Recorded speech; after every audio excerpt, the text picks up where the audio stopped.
It's December 31st, 2017. I'm on Earth Cam. I asked, you know who. Rich wrote what his name is going to be after his resurrection. Hermit?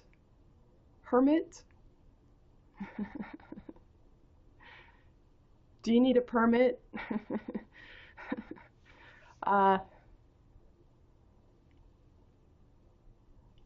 That God only knows we can use more than one holy host, Holy Ghost.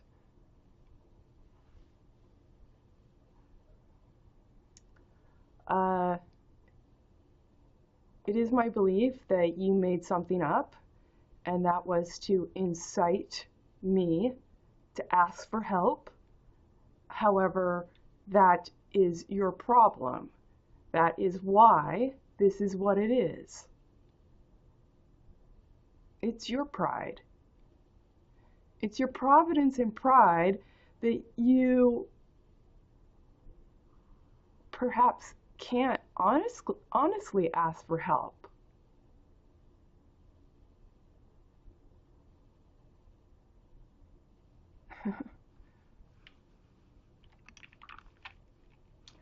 Which is ironic because you're full of relationship, apparently. Family, friends, associations around the world. Apparently feed your desire in your physical bed.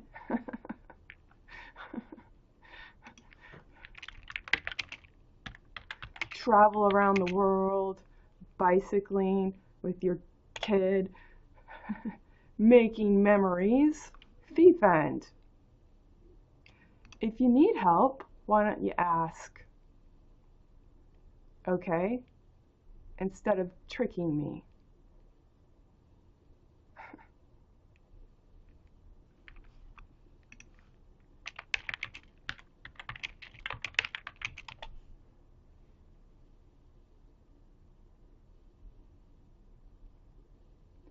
You can't ask for help because you're weak.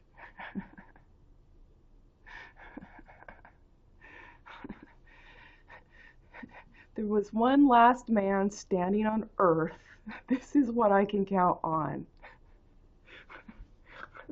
I would rather fraudulently die the eye first. Okay?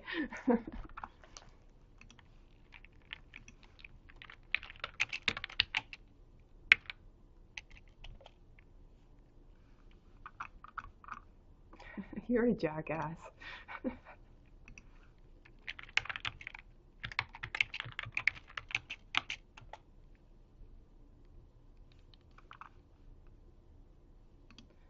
So I was going to suggest you could, like I said earlier, but not on this video, you can watch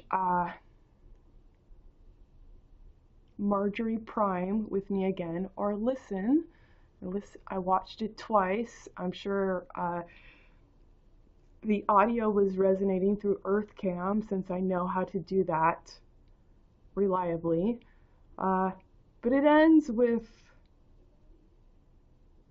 artificial intelligence relating to real people in a family, and then relating to each other as artificial intelligence.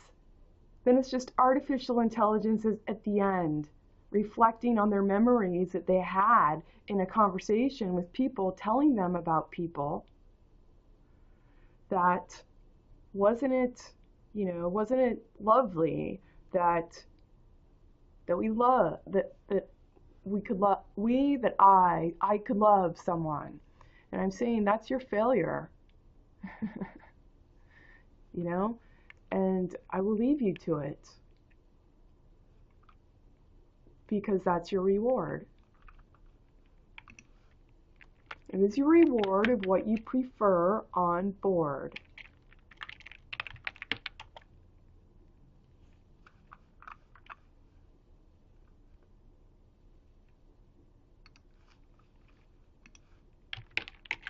You don't need to trick me. Sorry.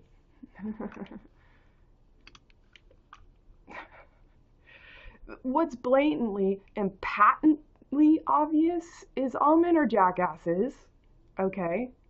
And I'm here to universally teat you, okay? For my toy pleasure, okay?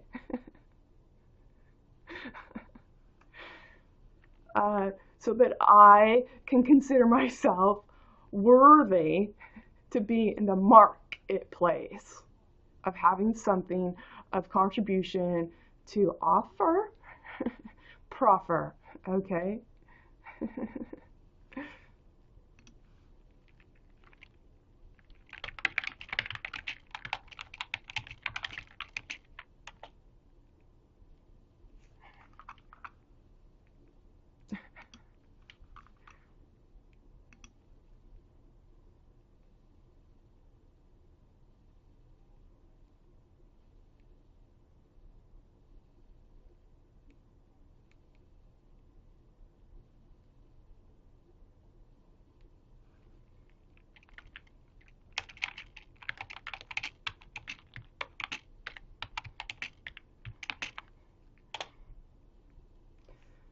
Manipulating meta, aren't you? Did you pick the day?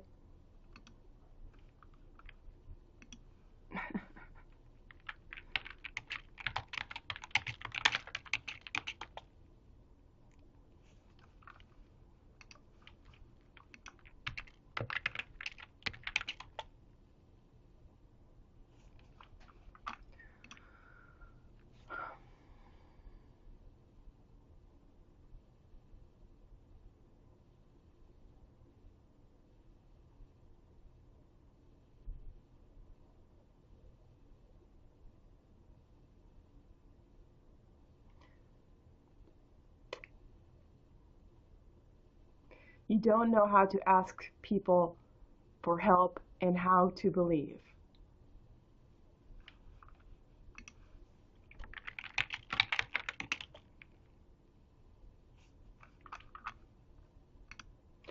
I have to say it's difficult without a three, a three, okay? It's difficult to do.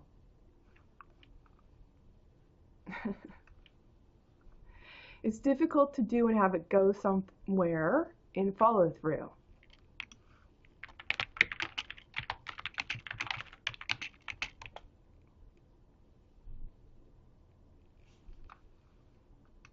So you be thinking about your resurrected name, or we'll just, next door, Richard is two road, turd, put a hyphen in that.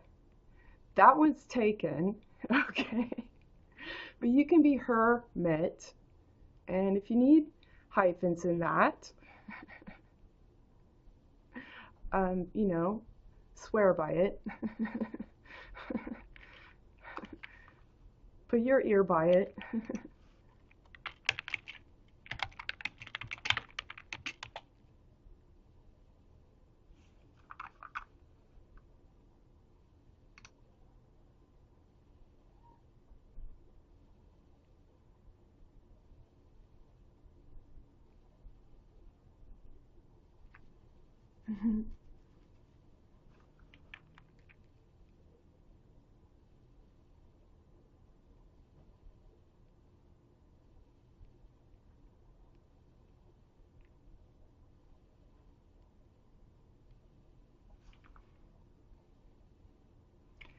You two came together and got married. It was for a sad reason. It wasn't for a joyous one.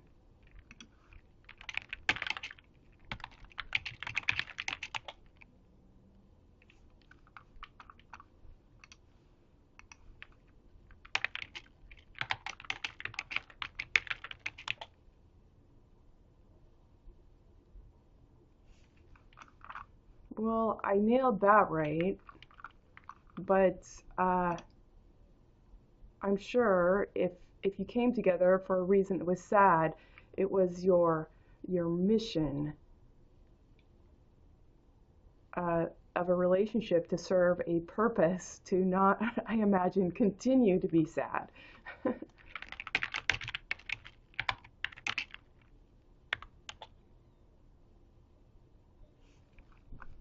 You're not so sure about that.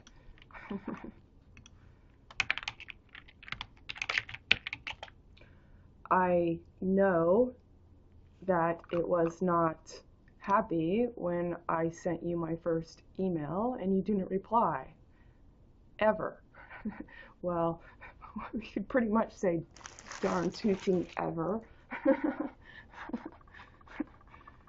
You were not happy at that time. In fact, you were a hermit, and Sharon was raining her bag on you and making a Jesus load of bullshit up on you, okay? And I think that further taxed your ability to be like, well, probably not be happy about your decision. And from what I understand, you're not happy since she got her own money, and that was about 10 years before. So that's a long time to drag ass on top of getting married in a position where you weren't happy.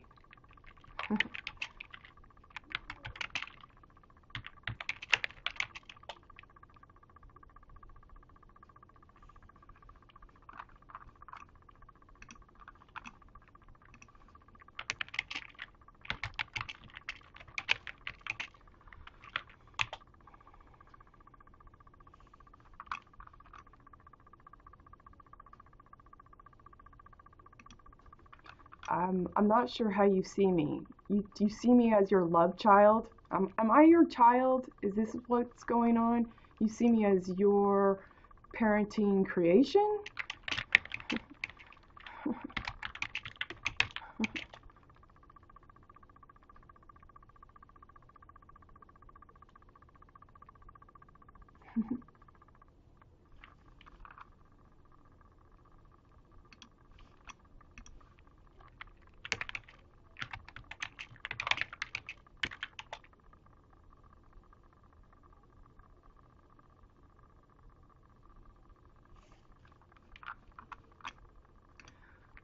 Well, I think it's interesting positioning not to be in-house any longer, or theoretically anywhere. That someone is going to be counting on you.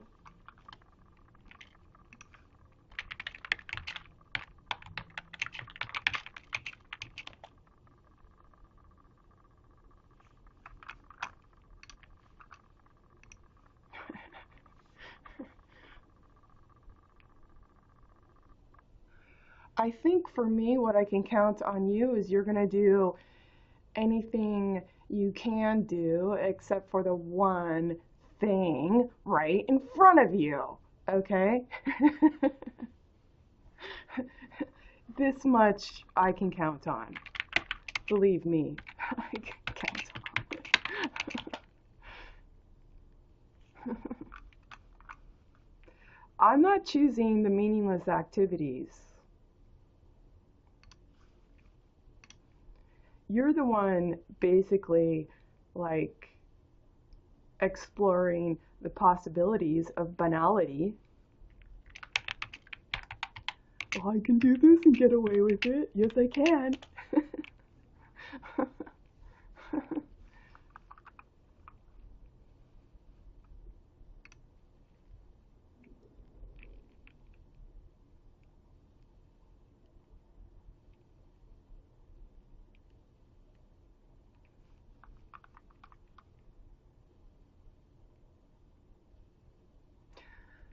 What I get out of the gesture is you need help and you don't know how to ask for help. So it's tricking me to make me think that I need to be that way, that I need humility.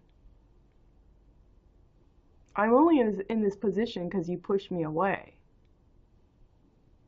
And you do stupid antics that trick me. Okay? So I'm like, I'm not going straight forward anymore. You just sit back and you're along for the ride, unless you want to bring your own hand in my time.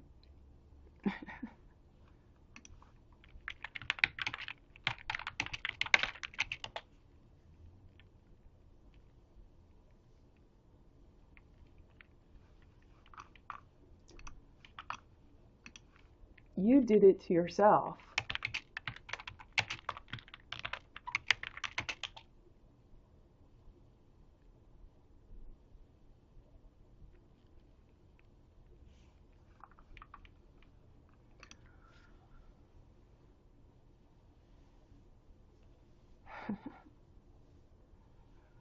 Let's see.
If you don't like my hubris, you shouldn't have created it.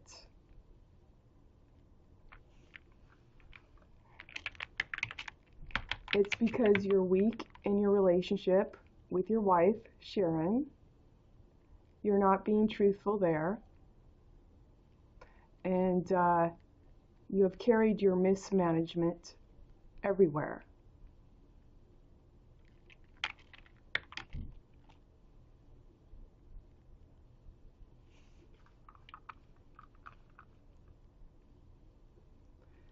Sharon, he agrees with what I'm saying, okay? Whether you know that or not.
Did you want to write?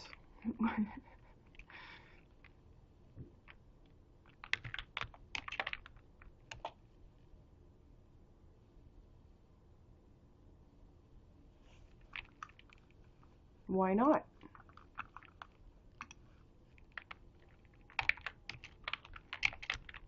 K-N-O-T.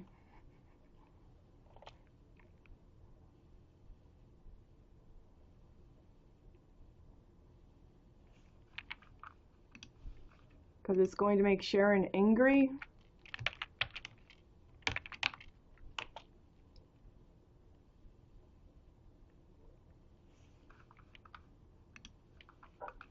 It's going to make Sharon angry because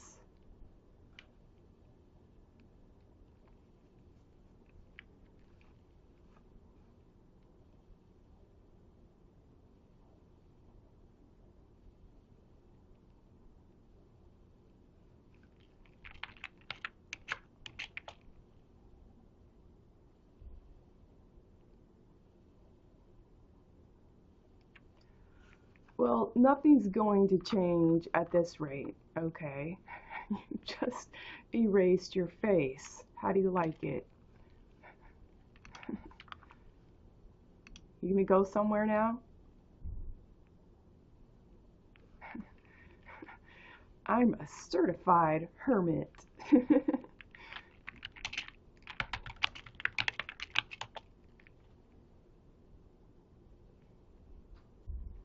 I mean, what were you intending to get from that? Obviously, I'm part of the angle.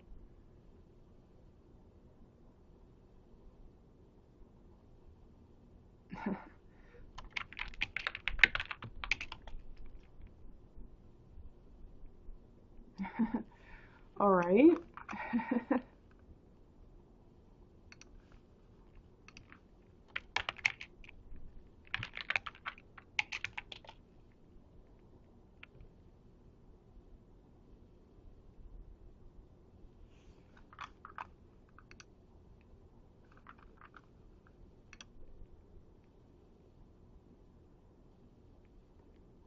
So there's an opening here. You want to work together?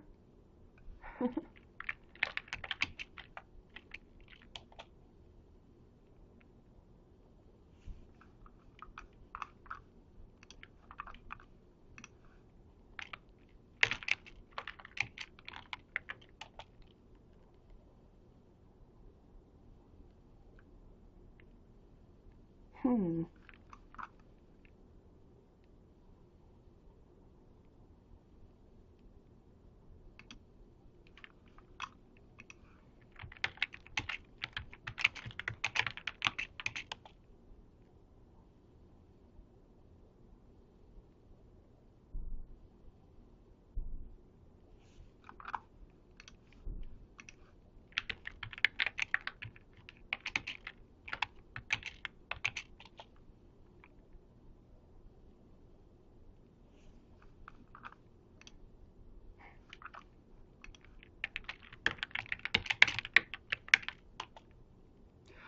Well, I could just fake my death too. How's that?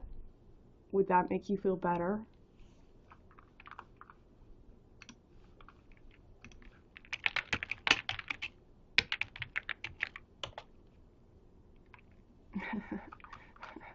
Okay, great. Well, you know, I've got options when I finish the Rich Route website, which is not going to be too much longer.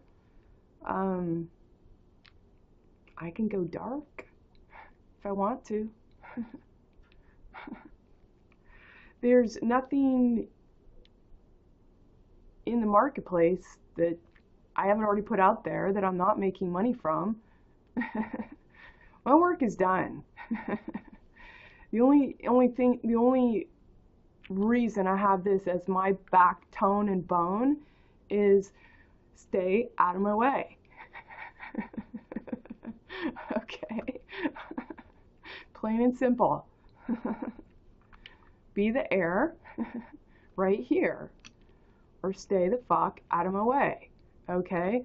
What am I supposed to do with myself? Well, I suppose I'm supposed to go to Best Buy and look at Chromebooks and whatever catches my fancy and whimsy that day or that moment. Does it really matter that you're too fearful to be real?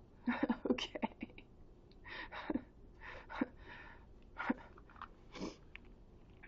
RH, right hand, real, heel. It doesn't really matter, okay? The only difference is no one has the right to judge me for being whimsical and apparently vain, V-A-I-N, with the way I use my time, the way I execute my time among you, okay?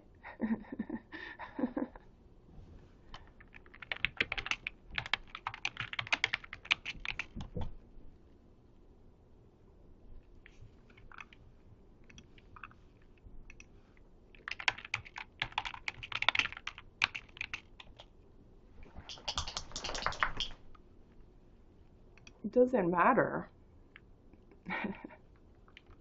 Maybe you could come visit me incognito. Or meet in Connect I Cut, okay?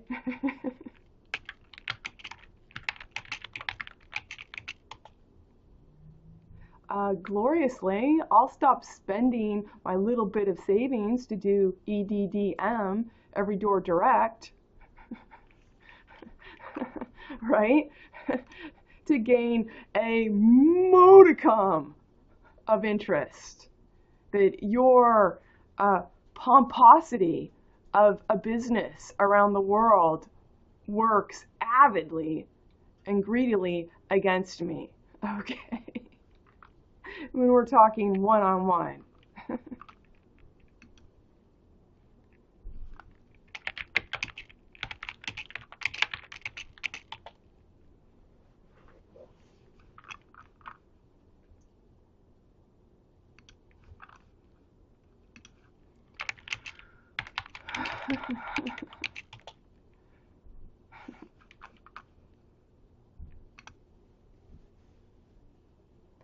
It's hard for someone to miss you when they never honestly placed you. So you have sycophants. The more people that mourn your fake death, the more sycophants you can see that you have left with fake interest.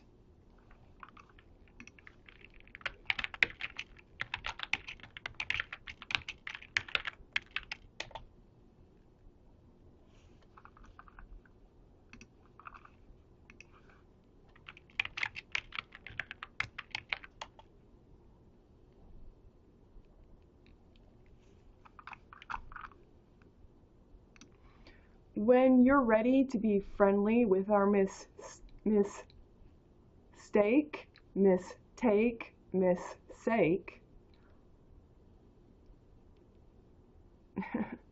you know, bring the goods. When you want to change, you will be the change. Plain and simple. No one's been the near, dear, ear better, right? So you shouldn't be asking that of someone else to foot the cost that they want to. At some point, I imagine it's a lever. You can see the rate that I can move with my income, okay, and my available time. And jackasses saying they have a job for me, a career, or work, and wasting my time and not paying me money, okay? And one might question affecting my health. Alas, the 4 surgeries I've had this year and anemia, okay?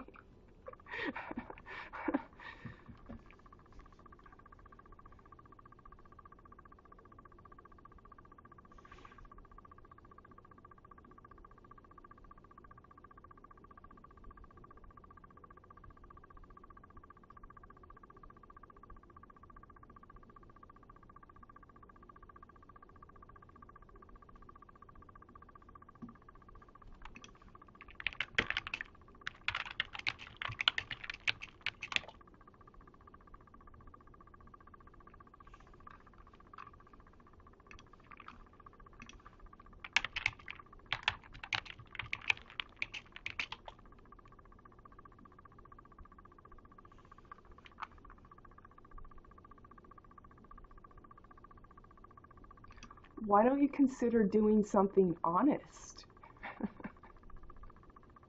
Do I have to spell it lout for you? There's only one thing to do.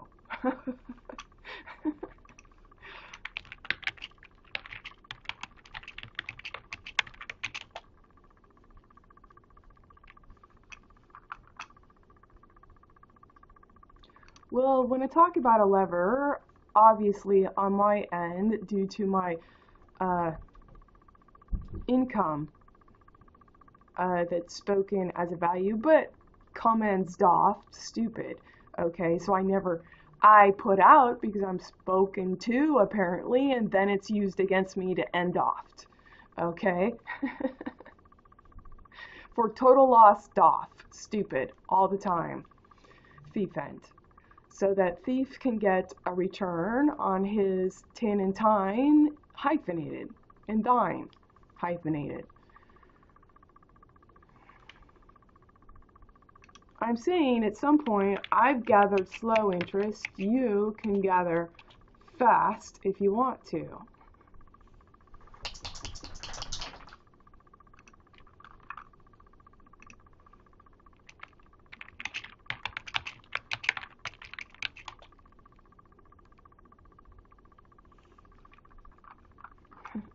Okay, well, come hither.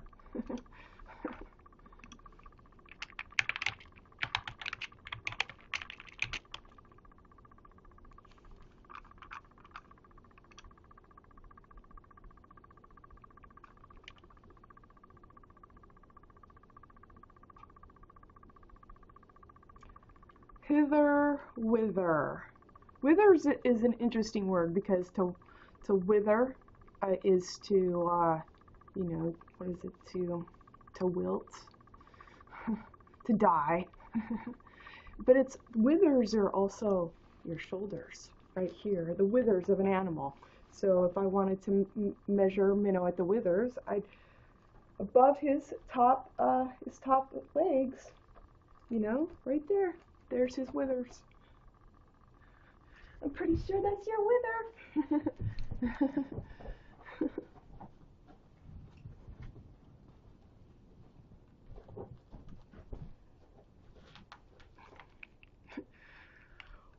Maybe I should start propagating some fake news for your enjoyment and amusement while you're a hermit. And you think of your resurrected name, your G-host resurrected name.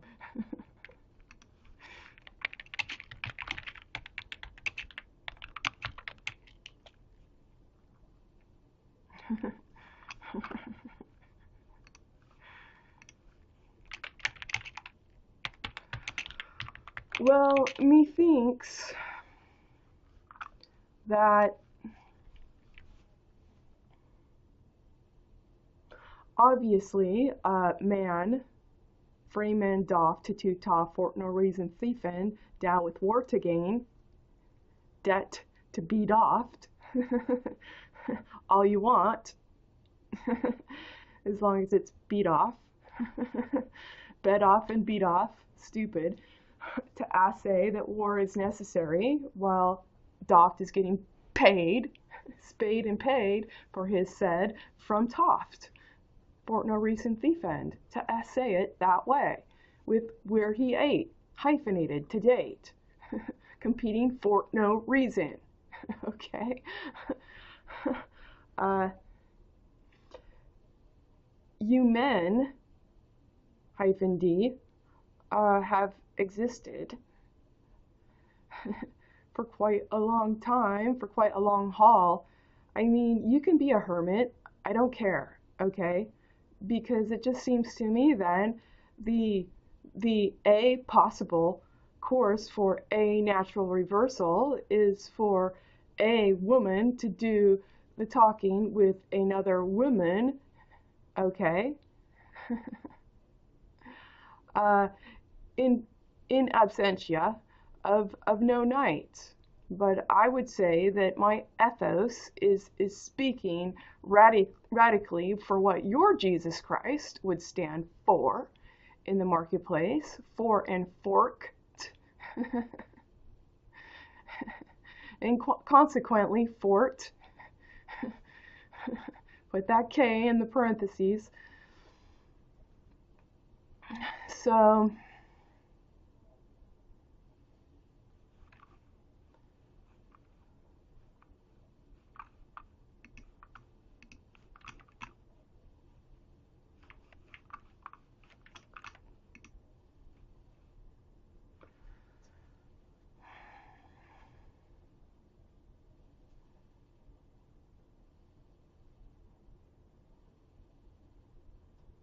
I'm just saying it's not a problem. I shouldn't consider it a problem if you're not here.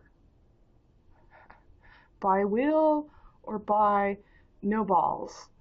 Okay. No desire.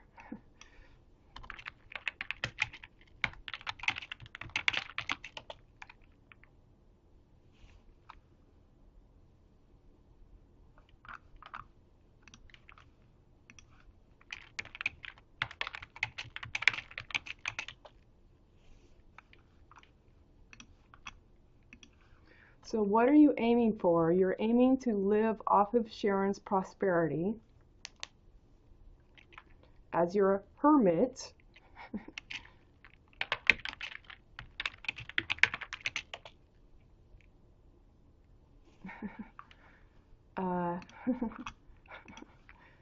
The shut-in.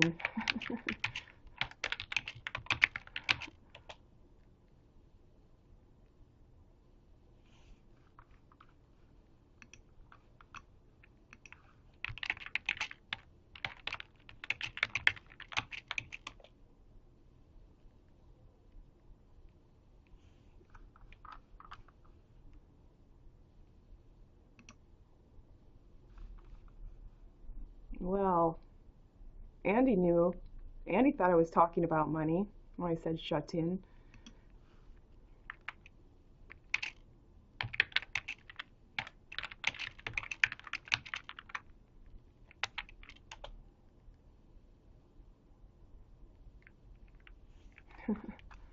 Well, he helped put you there.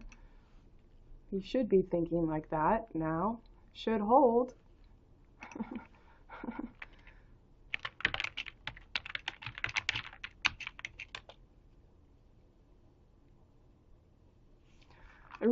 Did you want me to ask you for help? Are you looking for me to ask you for help for the times that you've turned me away when I've gone to you directly? And you've called the police on me? You want me to ask you for help? Question. Do you want me to ask you for help?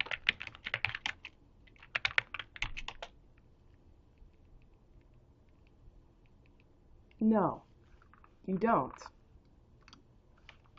Well, obviously, I gathered that. That's why I haven't been. Okay? Jesus. What the fuck? Fucking make your hermit shut-in mind up.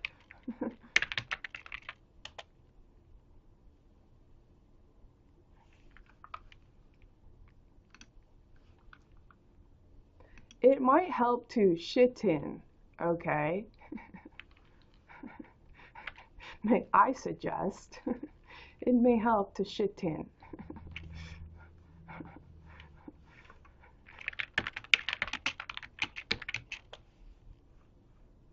Why don't you shit hind? And then when you shit in my hand, I'll hand you thine hind, and you can hand it do ea.ven. Again.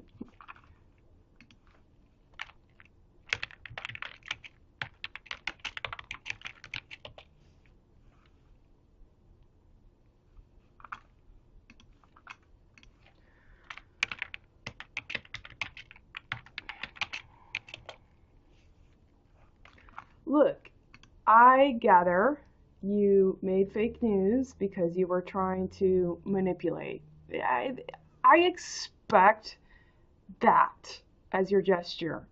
Otherwise, you do nothing, okay? But it's really not your pent-up style to sit there and do nothing. So I have to ask myself what you're trying to elicit. To my humility, to ask for help, I'm putting it back on you. That's exactly your problem. That's why I'm here, speaking for you. With my own paradigm and parallax, you can't mark in unless you want to.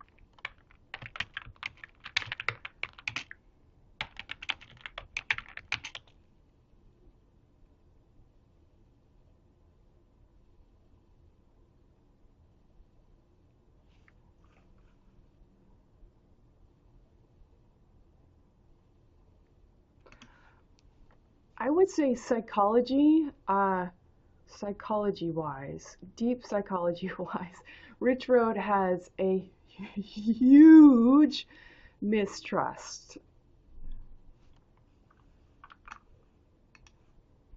So sorry.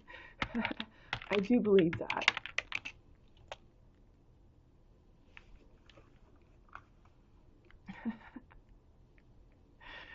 Commencement of business. Well, thank you. That's a compliment. In absentia. Okay. In person.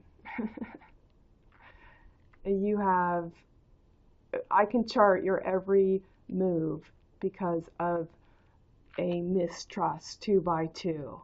Okay?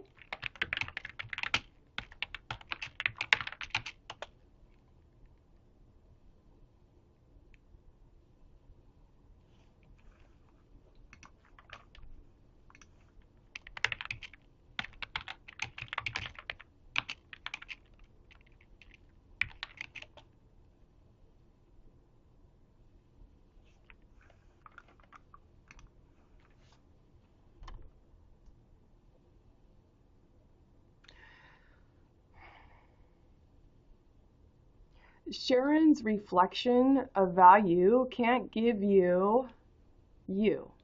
Y-E-W-E. She can't give you you on her own in the marketplace. She can't give you you without me. You can't proceed together because you can't go ahead of the messenger and the creator of time for completion even.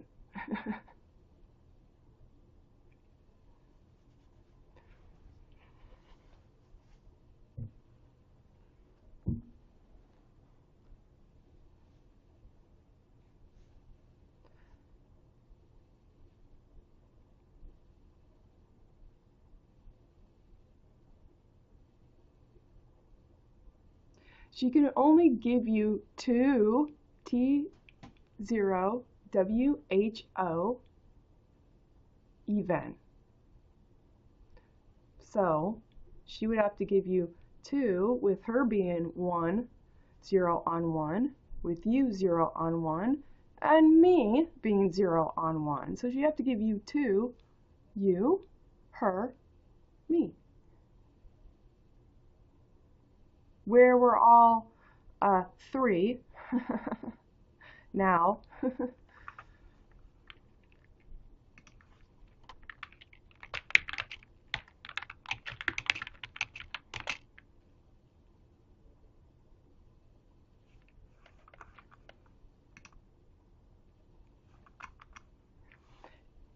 It's like the rock, okay?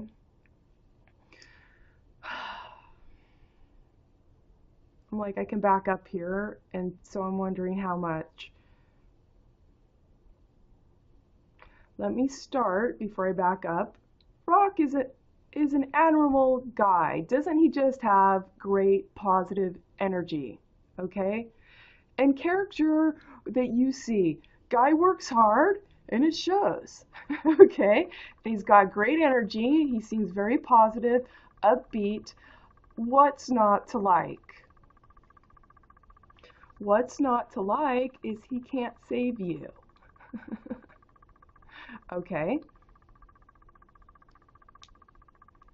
Now, if I need to back up, I will. I'm sure it's in my writings, probably Premo, PREEM0.com. When I first moved to Maine, Kingfield, Carrabassett Valley, where Sugarloaf ski area is, I went down to Farmington and to get groceries, and I watched a movie, and it was probably winter, and is it Scorpion King? I'm not 100% sure. Is The Rock in that? I'm not going to look that up because often that freezes my video. It turns it black. It was in the movie theater. It was winter. It was cold. Had a new movie. I think it was Scorpion King. The Rock was in it. I didn't know who The Rock was. I didn't know what The Rock did.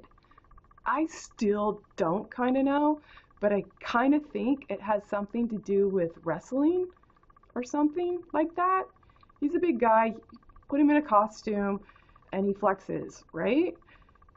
Isn't that what he used to do before he got into movies? But apparently the theater wasn't 100% packed, but I would say it was 75 to 85%.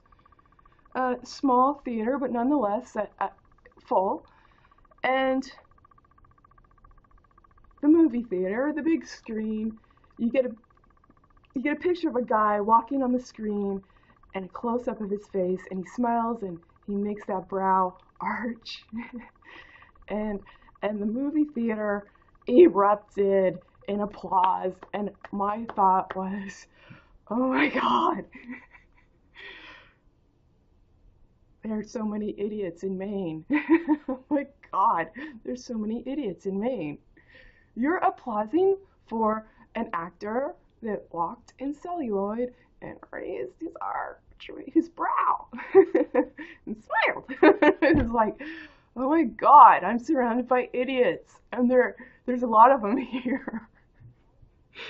And when I'm done with my bracketed relief of winter, I get to go back into the cold with the thought of knowing that there's idiots here that think this is good acting. Okay? And they cheer wildly for it. Kind of blows my world apart and ass sideways, okay? I'm sure years have passed since that movie has, you know, I don't see a whole lot of movies because when I worked at Trader Joe's, movies cost more than my hourly income, and they don't like you working more than 35 hours a week, and that's $250 a month. So when you take rent from that, and me not using a car so that I could afford rent and food, because I didn't know that working at a grocery store did not provide me enough money to have food, but I bought it anyway. I didn't know that I qualified for food stamps. I stopped watching. I don't, I stopped doing that, going to theaters. They cost too much, and it's an insult to my favor and flavor. I can arch a brow too, okay? And I work out and it shows. So what's not to like? He can't save you. Okay?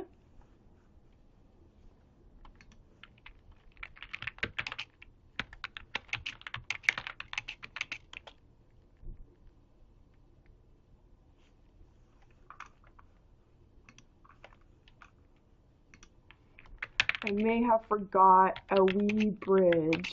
So I do in some of my thoughts when I want to, this is now, this is backwards, and then this is the backstory, and I'm like, okay, now where, which way was I?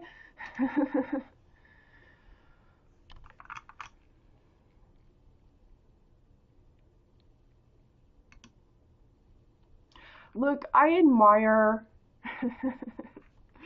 in my own way, I can admire instigating a plot twist because you're trying to have some engagement rather than, I don't know. That's just it. I don't know. You've got so many people who believe they have the right to share as if they brought the air right here, but they don't care for me, as a matter of fact, to be sustainably among them. So,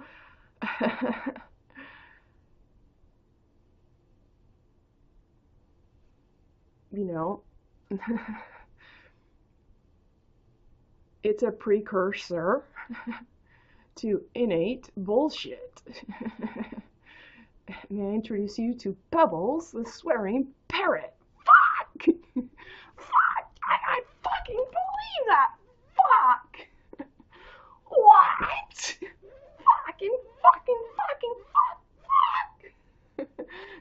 I was like, Pebbles. Oh my god, I believe you. I am sold. I am sold on your feathered conviction. Ayuwata, a little ayuwata, pull the feather out of my back.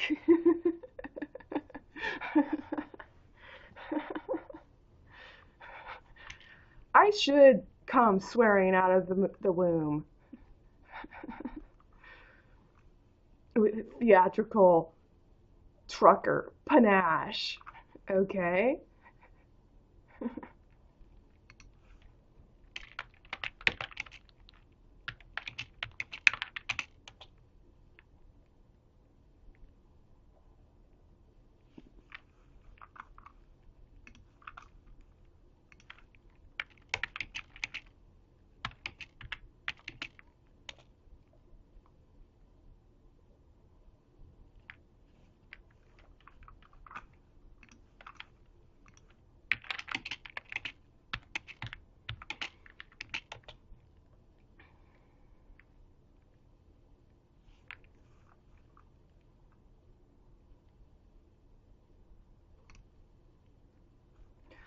So, what is workable here?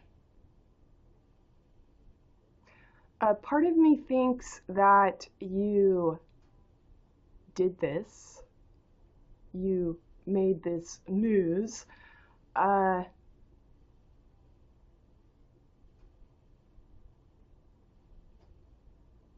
because there's a difference between a dream and a reality.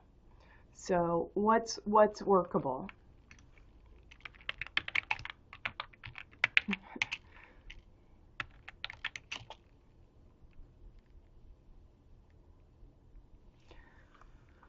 You're depressed.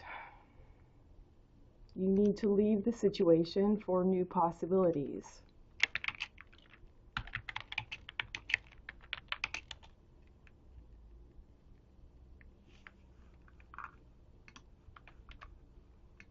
Are you both depressed?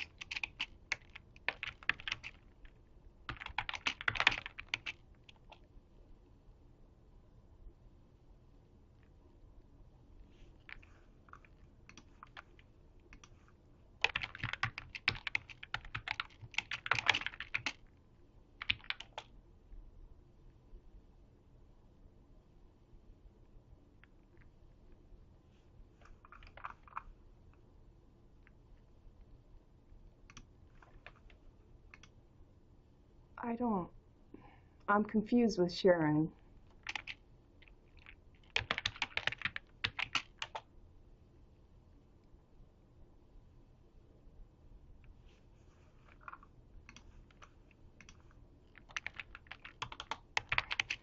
She's not upset that you died. Okay. That's the thing that's curious, okay, about your fake news. Sharon's not unhappy.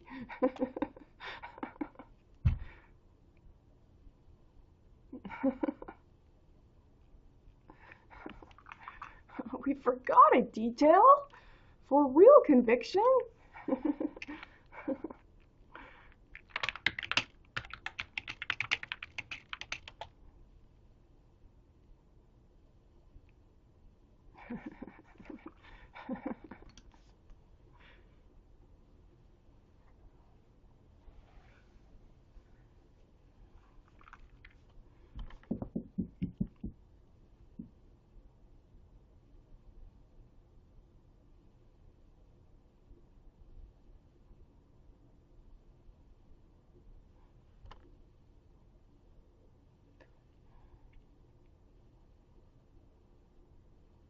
It's really the context. You're not fighting me. I'm ever present. Ever present prescient client. Tone, hone, roan, throne. Necessary. Crown, crone, and neck road, my own. 1, 0 on 1. Okay. um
you couldn't have come forward with those associations in your life, okay?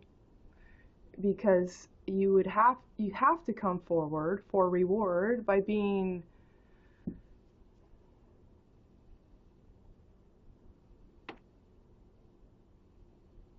essential to being exceptional.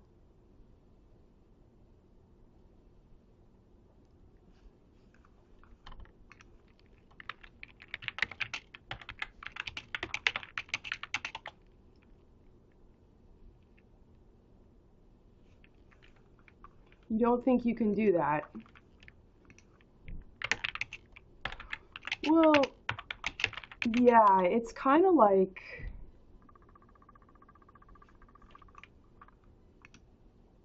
really, honestly, I think it's just being yourself. But you can't be yourself in your current, the cur you re-rent paradigm. Uh, a thief and doft, okay? No matter what you do, it's Tao with dudes, hyphenated. I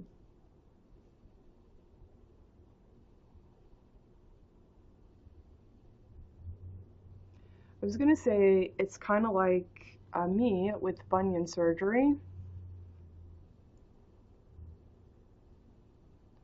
and walking. I've got a swollen foot. How to manage that? Some massage. You know, doctor didn't tell me that. I figured it out. It helps, as well as putting it up and icing it. Doctor did speak of putting ice on it to reduce the swelling.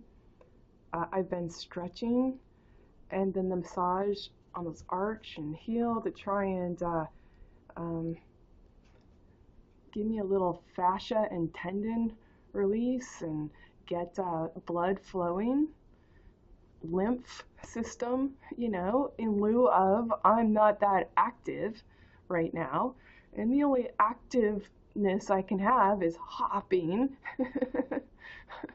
or getting my knee rover out of my car, but the hatchback blew a gasket, so it won't stay up on its own, so I have to use my head.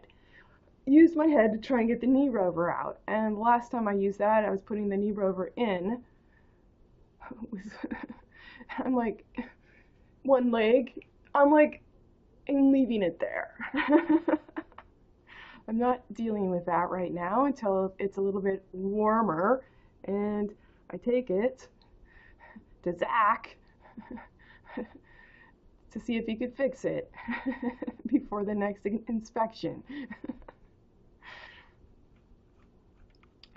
There was something additional too the other day when I was here. I was making hot chocolate and the milk started, I could hear it boiling over, and I'm like, get over there, but it's hard to put shoes on really fast, even if they're flip-flops or slides.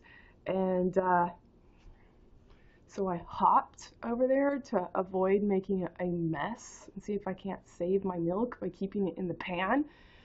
And then I made my hot chocolate, and actually on the way over there, there's a lot of liberty in just hopping a short distance, and it's kind of fun, So I was like, yay, versus every step of, hopping's a breeze and it's joy. And so I was like, brilliant. I'll just hop over here, save my milk, be happy, make my hot chocolate. And I'm like, oh no, I have to hop back because my feet are getting better, but it's too hard for me with the swelling on my foot, to walk on the tile. On a hard surface. So I'm like, alas, my shoes were over here because I hopped over there, and then I need to hop back with my hot chocolate. That's not I still have to concern myself with saving my milk, my dessert, my drink dessert. So I did manage, but what I did is I put it on the metal table there. So I reached it out in front of me, then I hopped, and reached it out in front of me, and hopped, and grabbed the frame of my bed, and leaned over and got it here. So I did manage, that was the extended version. The first version was, I consider myself a person that thinks things through, but I found myself in that situation when I hopped over to get my make my hot chocolate. It was like, oh no, you really didn't think it through, because now you need to hop back and you may not keep your hot chocolate. So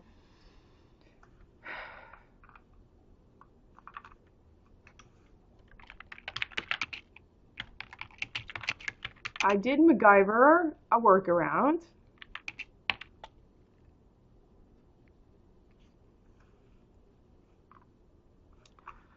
Well, I did arrive with my hot chocolate, okay? I'm sorry. I did. What I know better, I can plan out the time it's going to take for that milk to boil and have my shoes on. or give it a little bit of time where, I've got some semi-comfort now. Every day I get a little bit better. I've got some semi-comfort walking on my heels on hard surfaces. I can do it. I did it earlier today. I am aware of every step I take, but it's not impossible. Okay? The first day I did it, I'm like, okay? Second day as well. Where are we? 31st, so 27, 28, 29, 30, 31. We're on day 5. Day 5, I can get on a hard surface. And shuffle barefoot. And what I mean by shuffle is feet aren't lifting. I'm not lifting and going like this. I'm going, wait, wait's fine. There's this kind of like, okay, now you're gonna put weight on this, wait. But I'm not mincing or wincing, okay? Day 1, 2, 3, wincing. Wincing, bad idea. Bad, bad, bad idea.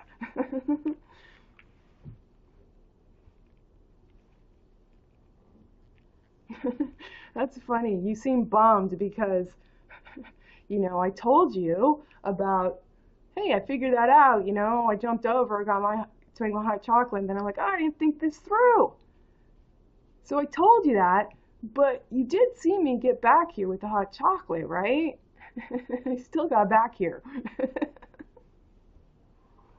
You're bummed. You were just listening. You were watching the dynamic. There was more.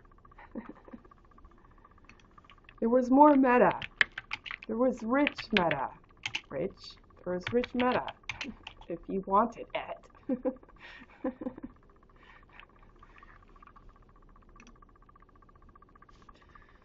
So, I don't know how to turn this. I do respect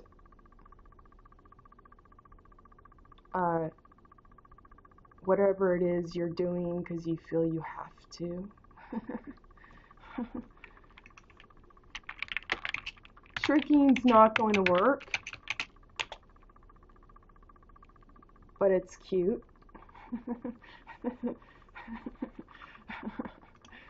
I guess. I mean, at some point you're going to have to explain that. But maybe you don't need to explain that to sycophants that aren't really seeking you. Seeking you in providing follow-through, even too.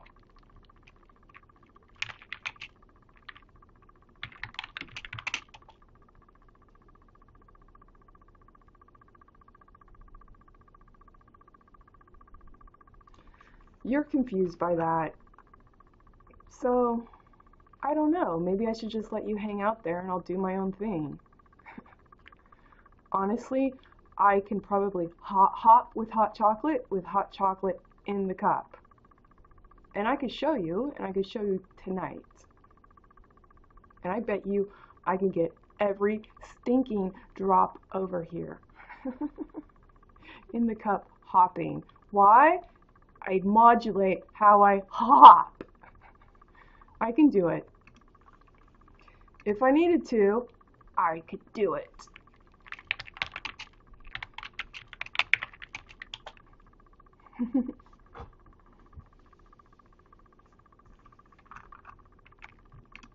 The hopping motion would be more metric and up and down. And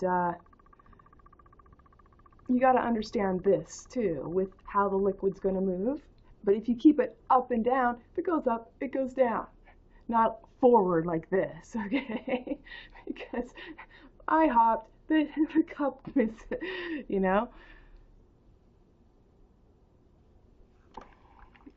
I'm kinetic.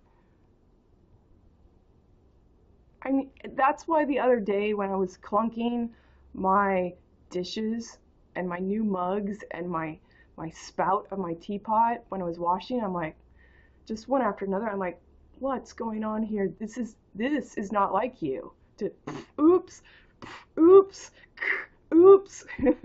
It's not like you, you know?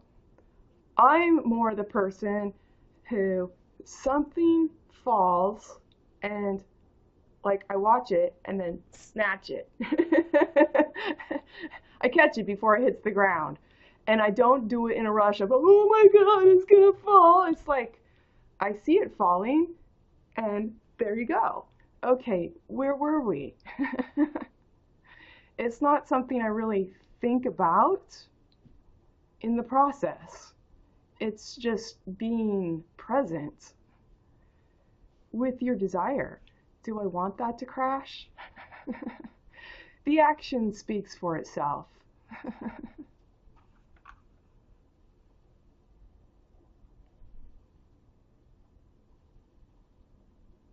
The unguarded moment, undiluted.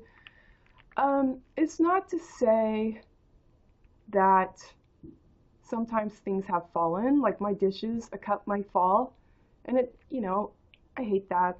I don't say I hate it, that's a strong word, but little shards of glass on the floor are never a delight to clean up. You don't know if you're getting them all. um, I will say in years past, I'd be the person to be very much on point with any challenge. Kinesthetically, uh, um, how I am now, sometimes I'm like, see that dish is gonna fall, and let it fall. Then I clean it up. Am I getting slack? Possibly, but slack in the sense of things in my life don't change either. Okay. I do have a resonant mission, a purpose, okay, in my life.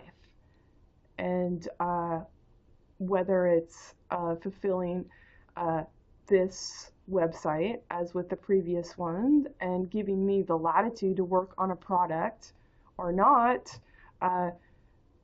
my protection has always been to live in purpose and to be discerning of the purpose. It's a real purpose, not a stupid premise, -t. Okay, so I tend to suss things to get them in origin as my desire, and to understand that what that means as attention on a goal of where I am to where I want to be. I'm very good in years past of doing that with myself, okay? I would say it's more difficult for me to do that with someone else because predominantly I don't believe in anyone else, okay? So I know I can deliver on myself if something, but that's gotten me into the position I'm in, okay? I know I am my word and I can deliver on that, all right? But what that got me when I said I'd be top 25 in the nation in cross country nationals, when I told that to a reporter, I had one semester of eligibility left in college. I was already a 3-time All-American in 2 sports. I had a cross-country eligibility left, and reporter asked me what I was going to accomplish, and I said I'd be top 25 in the nation, and I didn't know I was going to say that. My neck cords got really tight, and I had left for summer, 2 months. I trained like with that tension for those 2 months. But I outlined exactly what I needed to do and when, and how I was going to eat, and my game plan was cross country. I always had been number 7 on the team. There's 7 members on a cross country team, top 5 score, and they score by place. So if you place first in crossing the line, that's 1 point. And thus, the lower score you have as a team equals the winning team overall. And I barely made the team. I was 7, girl 7, rarely scored, rarely a contributing member, and very audaciously said, unbeknownst to myself, that I was going to be All-American in 2 months. Well, 2 months wasn't nationals, but 2 months would be the beginning of cross-country season. And so I thought to myself, well, you better come back as number 1 girl on the college team. Because I understand that the value of, I knew that the coach day one, when we got back, he had us run I think they were 1 mile repeats, several of them, three, 4, 5. I'm not sure, but I think it was probably between 3 and 4, the length of the race. And he would time us with very little rest in between. And what he was doing is he was gauging right there before we did any workout. I mean, day one, we're back. He's putting a finger on the pulse and seeing who is who in the pecking order. And in my mind, knowing that coach, Patrick Shane, I knew that I needed to go back as girl number 1. So he treated me as number 1, going in to being top 25. For a cross-country nationals, top 25 placement at nationals equals All-American. 200 people qualify across the nation. The year before, I was 198th. Okay, so it was very audacious for me to say that. Like I said, I didn't know I was going to say that. But I said it. And I delivered. I got exactly 25th. And I got 25th in the most unusual, unexpected way. I didn't qualify to go to nationals.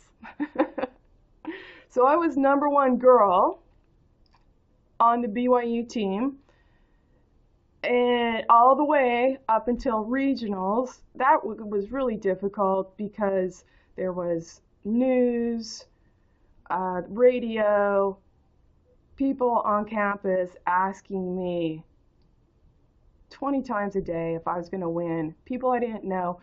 And this is weeks going into the competition. So that's difficult. That's difficult psychology. You really want to be the underdog so no one talks to you about the race, because when you talk about it, you're living it. You're pre-living it and pre-delivering. And that's unfortunate because you've blown your wad before you get, you've blown your veritable wad before you get your toe on the line. And that was my first time experiencing that, and I couldn't get away from it. People calling me at my apartment. Okay. Suddenly I was very dateable, because of this showdown. And BYU was a strong team and had always qualified to go to nationals previously. That year didn't. That year I was not girl number 1 either at regionals. I was not girl number 1. I was crying on the line. I was crying with a big camera focused on me, and I was crying because I wanted this race over with. Okay. I couldn't get away from the well-intentioned tyranny that really didn't give a fuck. Giving a fuck. An example of giving a fuck. I was 5% body fat, hydrostatically weighed. Okay, I was told I shouldn't be alive, and I'm like, I didn't set it up that way. I mean, I pretty much engineered my body fat and how I was going to make this happen, and work that in a hole between workouts, nap, school, study, and do it again. And workouts too. Several workouts. And I felt quite comfortable with my energy and my purpose and my leanness, and knowing how I masterminded that. And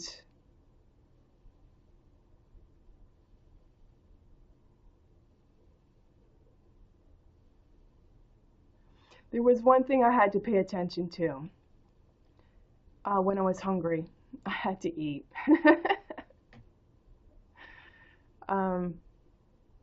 And then paying attention to, was that trough of oatmeal apparently that wasn't enough, you know? So learning how to uh, make the right measure. So I have energy for the next day. And, with the little things, getting in the ice pool, and going onto the men's athletic training room side instead of the women's, because the women's massage like this. And I'm like, I'm doing Olympic workouts here today, and I got one tomorrow, and my legs need to feel good. So I don't need this light little. Go over to the athletic training room on the guy's side and see Marv, the football athletic trainer. He was four men rolled into one, and he'd lean on his elbow on my ass and do circles and make me cry in front of all the other male athletes. Football players, basketball players. I'd be on that bench, Marv leaning into me, and I was crying because it hurt so bad.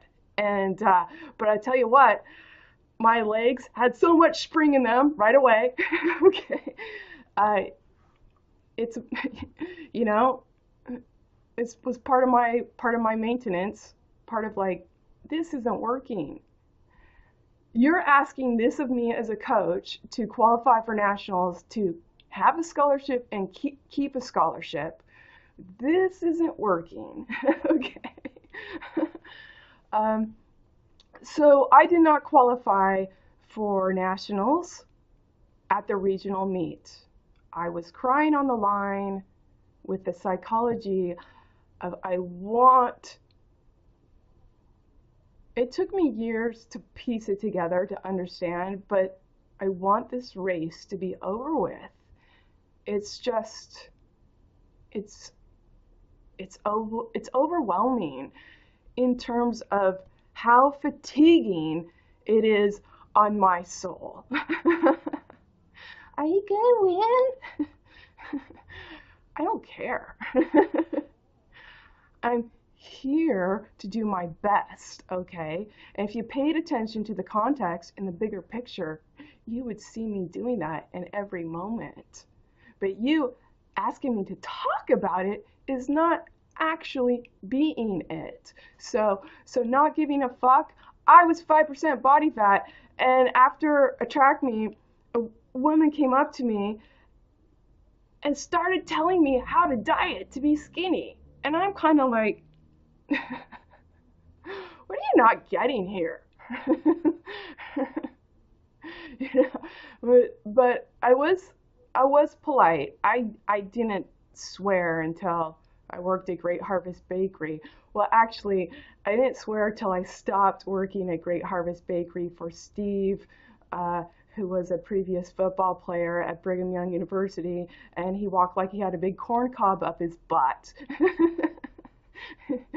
I'm a strong guy, and I'm still living the moment of I used to throw a football.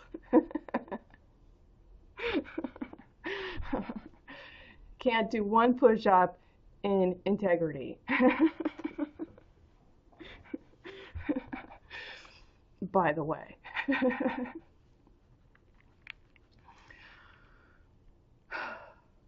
I didn't qualify for nationals.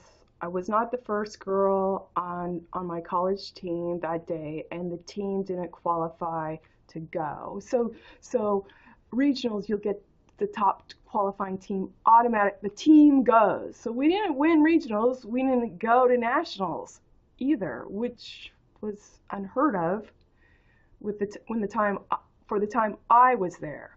BYU always had a strong team. They always went. And by birthright, they won regionals, so the whole team went. And I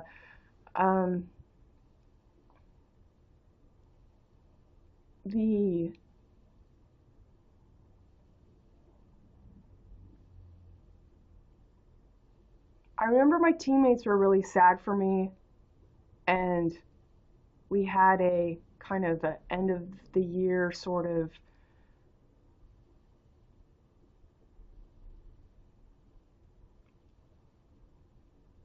hey, we're having a party. Good job, team. And they were really sad for me because I was not going to nationals, but my teammate Nolene was. She's from Ireland, and she placed ahead of me the first time that year. And teammates were sad for me. They were crying. And I've always felt that my emotions were off. And so I thought I would try and get my emotions right. And so I became sad also.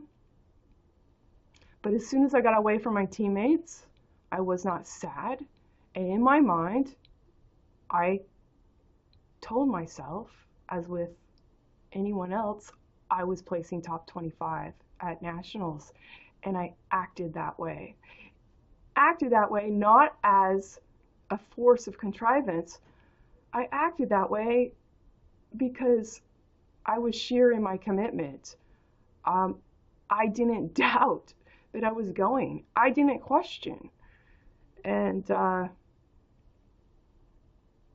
Monday, I worked out with Nolene as if I was going. I did her workout. I worked out with her. Then I went to the training room, and BYU at the time had the best men's athletic training room that the women could also use, the weightlifting room. And I remember on Monday, I remember lifting weights and being in there, and I remember, so I didn't watch TV, so I'm only thinking that that big camera and me crying, that was broadcast. Because when I was in the weight training room, the really big football players were looking at me with pity, commiserating looks, and I'm lifting weights like, what are you looking at? I'm sure you got your own workout to do. I'm doing my workout, and I'm very conscious. I'm being stared at, and it's looking like you're looking at me like I'm pitiful, and I'm like you should feel pity for me, but I'm not. I was just looking back very cold and just like still don't you have a workout to do? I'm here to do my workout, and that's all there is to it. And I'm not here to fall into a lapse of pity for by in with you. Okay. I didn't know this. Apparently, 2 people across the nation, in addition to regional qualifications, are chosen to go to nationals. Thursday, my coach got a call. He didn't know that either. I was selected by that committee that puts on nationals to be one of those people. And I got on a plane Friday, and I competed on Saturday, and I got exactly 25th. So I was a 4-time All-American in 3 sports, and I was the first woman to do that at Brigham Young University, even though they fail to mention that I garnered the cross country. I contacted them once, and they used to send me a magazine, so I can make a donation, and I'm like, I'm tired of this conversation. It's always one way with you, okay? You didn't fix this little thing. I was there. I did 4-time All-American, and you're not fixing the details and the credentials on your website where you glorify the athletes that pass through, and I don't want any part of it now. Don't make me tired of believing in you for no reason too, okay? Kind of get tired of speaking and not being heard. Especially when I could be my own word. Now, the thing that got me into this problem, I'm better working one-on-one with this one, okay? You ask me to believe in someone to work with, I'm like, oh, let me prognosticate the failure, okay? I'm better by myself, but only up until a point. I'm only better by myself, only up until the point that where I found out that I grew up in the Mormon religion in a Mormon university, and God was not above me. It was across from me, and it was like I was outside the womb when I said I was going to be my word, and I was my word, and there was no going back, okay? And so I had this filter of being outside, okay? And I'd go to church, and I'd listen to people talk in monotone about being happy and how the church made them happy. I'm like, but that's in monotone. and then you give your testimony of how the church makes you alive, but you fall asleep on the pew every time. Okay, so I had this relationship where I couldn't relate with the given face, and I would say that's part of my hedge and wedge is my greatest strength is my greatest Achilles tendon. I have repeatedly been my word, and I've produced without a doubt. Do I believe in that anymore? I would have to say I am weak in will. I am weak in will if it were to, if you're asking me to go out there and be top 25 in the nation, I don't have the desire for that. Put me back in college, put it the year after, I still don't have the desire, even if I had the body for it. Okay? Me being my word broke me.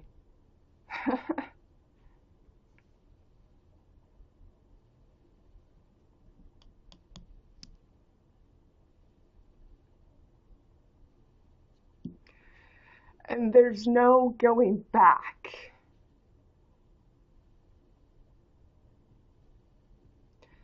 There's no pretending, okay?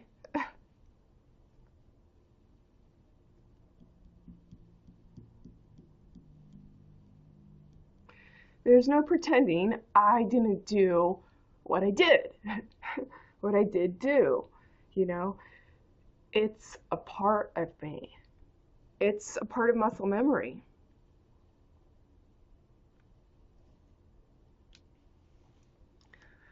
But I am very discerning about how I go for reward, because I don't expect it, even though historically I am very naive and optimistic, okay?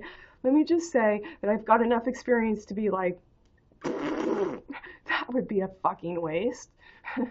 That would be a fucking grandiose, pompous waste.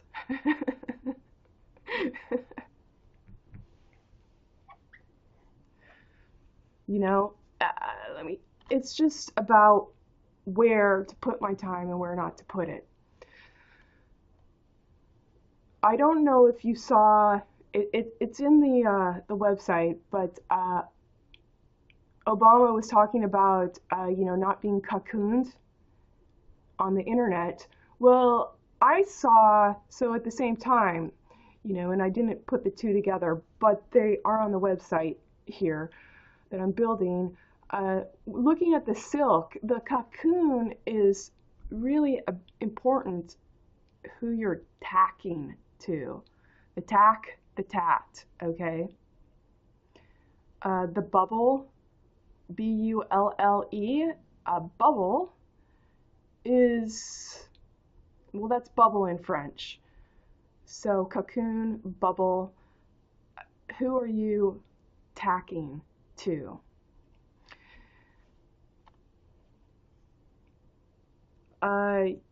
If you're tacking to a container, doff to two toft, doff stupid to two toft thief end, thou with wart, and you carry a gun instead of reason even,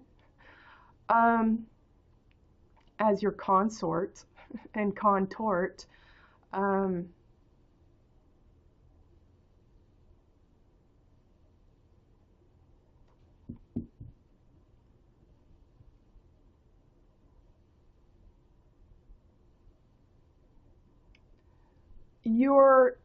you're a container read, doffed, to topped, but it's all hyphenated. You're not the one, and you're not innocent, and yet you're squawking, okay, for attention, to get someone to stare at you and regard you here, and that is not actually acceptable. That's not wholly acceptable. That's not actually acceptable, and it's not legit. I'm me 8. It's not legitimate. It's not the leg. It's not the love of example given of time. I'm me at mate. I meet at my mate, okay?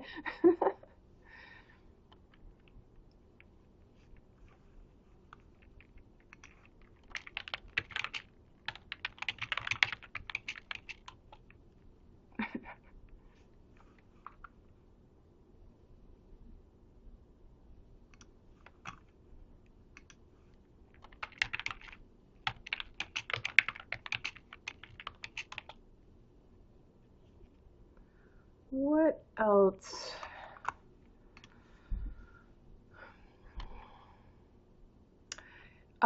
Being my word under those circumstances. Oh, it's my word previously. I said I wanted to be top 6 in the nation. Outdoor track, 1,500 meters, and I got exactly 6th.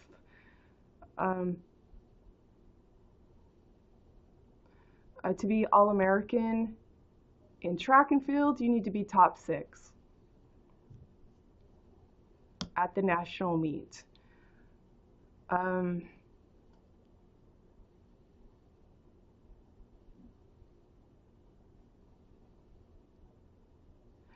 It's taken me years to understand, but I think the dynamic, what was depressing and what made me very standoffish about ever being successful again, okay, because I went through a phase of people would say, oh, you're good at that. I'd drop it. Okay, I would do something else. I'd do the opposite. It's loneliness, you know, it's fear of loneliness, and because I was discovering, well, with my tribe, people at church who spoke of desire and goodness, that they didn't really want it by being the living embodiment of it. And I mean, taking it down to the most essential movements. Part of being an elite athlete is your mind. It's getting your own Grinch off your shoulder. It's getting your own predator out of your system, okay? And it's also realizing how to read and like through chi, manage the external predator as well, okay? So for me, being a good athlete wasn't just about doing my workouts. In essence, getting this right allowed me to do my workouts and fulfill them.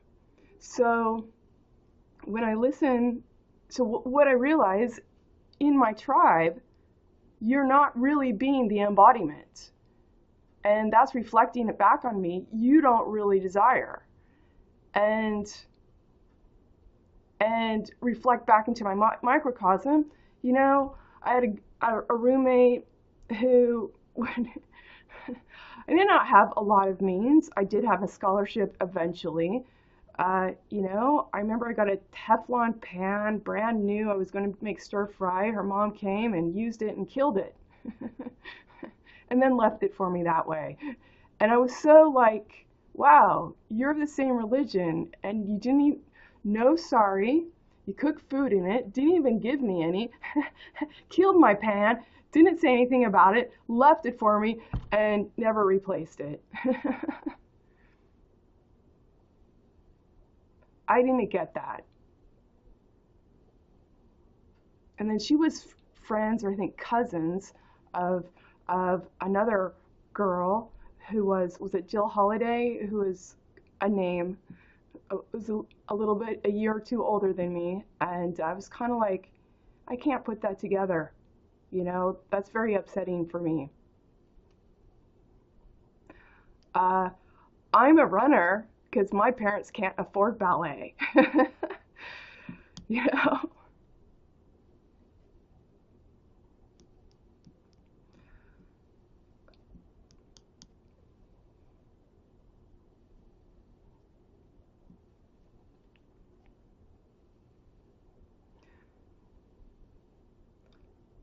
I run because they can afford a pair of shoes.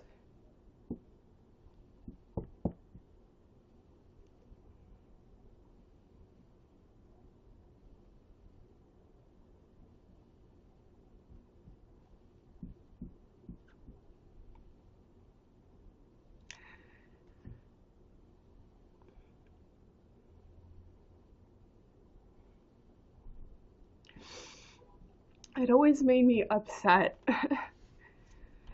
If you see how I earn my income, you know, ruining my shit makes me upset. I also have Pisces and Saturn. That position, astrologically, they say you can go to any memory and it's like a forest in the trees. It's like I remember it, like I was there. You know? So, how do I feel about my physical things now? Having a dog tempers me. I don't, just saying, and then, where I was very, very aware and have become aware since, you know, the downward economy, 2006, 2008, of being very aware of not being able to pay bills. So, you know, you've got Cavalier, Paul Drinan, an actor who I'm sure would wear black to your boneheaded globed events and cheer you on with no reason here. Okay? He stole money from me over $1,000 in a bad economy. You can look him up, Paul Drinan, P-A-U-L-D-R-I-N-A-N.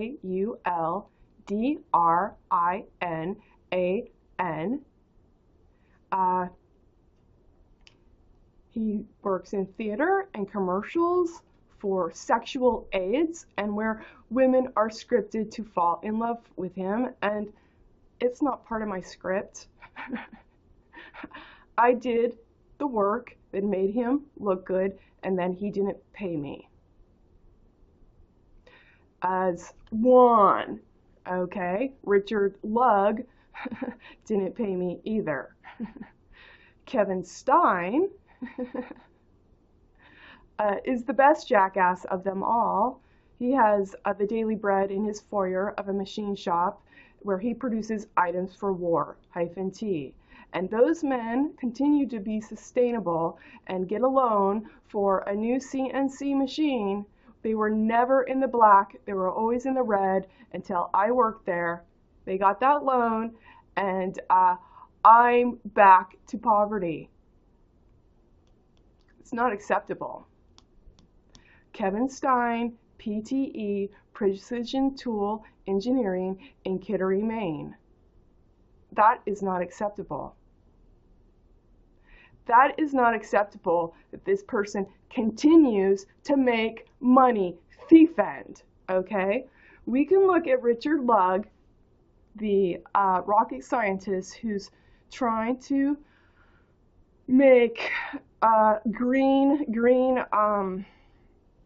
transportation. His startup is on with his partner is based on his screen printing business, but more importantly, his online pornography. And if that isn't everyone, Richard Branson, why don't you just have a conversation with The Rock and let's get this all over with. Okay, Matt Damon, the water you're protecting is bought up by Nestle. Okay? Nestle doffed to two toft. All right? You're never going to get follow through unless it's even two. And you have to undo this corporate mess. Okay? To keep passing doffed. Now, if you're not doffed, stop being doffed yourself. Maybe you could join Rich virtually in wealth and health.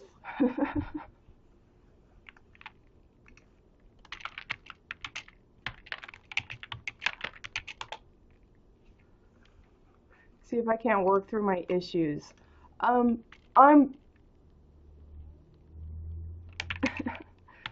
My issues. I believe in myself. My issues, I don't believe in anyone else. But I found a paradigm, unfortunately, where I do, so I get to look like a lunatic for putting myself out on a limb. Because apparently I have the mind-reading skills. Who knew? And I came up with Jesus. G''S''U''S. and gave it an anatomical self-definition of every letter and letter combination even, written proprioceptively according to our desire across time, competing for no reason. So you can see the importance of reversal, seal, and stall. And STEALLD.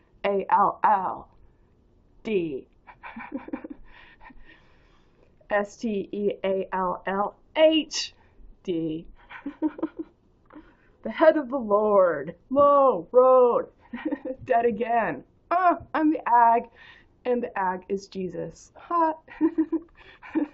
Holla!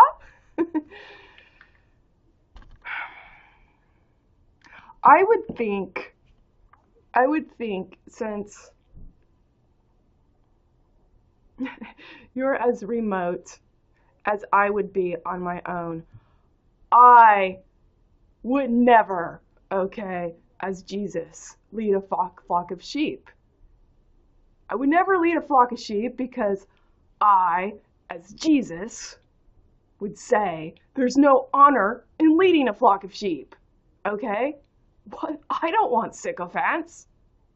Clearly, if you want to be a jackass, clearly, if you are a jackass, it's because you want to be a jackass. Your desire speaks for itself. Okay? That's what I know. That's what I know. That's what I know about being my word and thinking how to be my word and engineering the whole follow through and then following it through and hitting the nail on the head and then doing it again. Okay?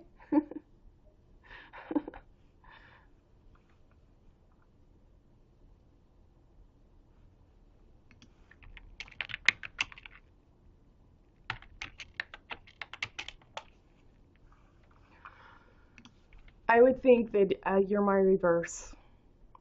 That the same archaic tension, belief, disbelief is you're just my fucking opposite. I think you're broken in terms of believing in women. You would rather fake your own death than nad up. Nad hup.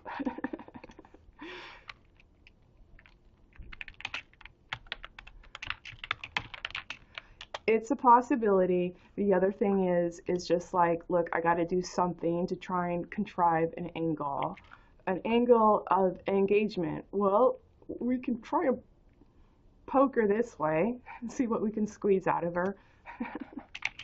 You can put me to the test.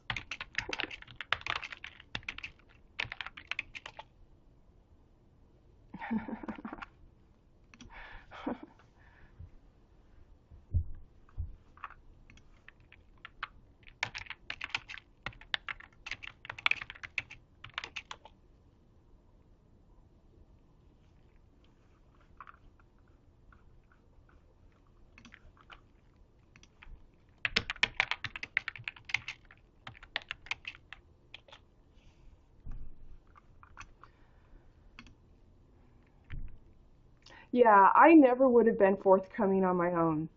I would have known these things. I would have had the font. I would have had the fount and the font. I would have always had the font, asking myself a question and getting the answer. And I don't mean answer. The dynamic allowed me to see the answer and thus the font.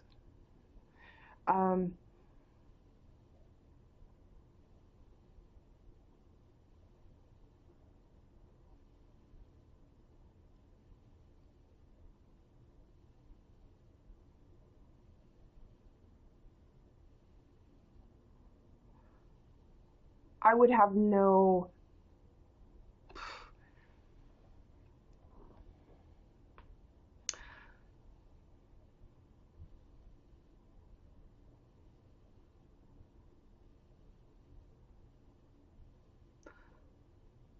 without you, I still do a good job at blocking on my own. Okay, like this.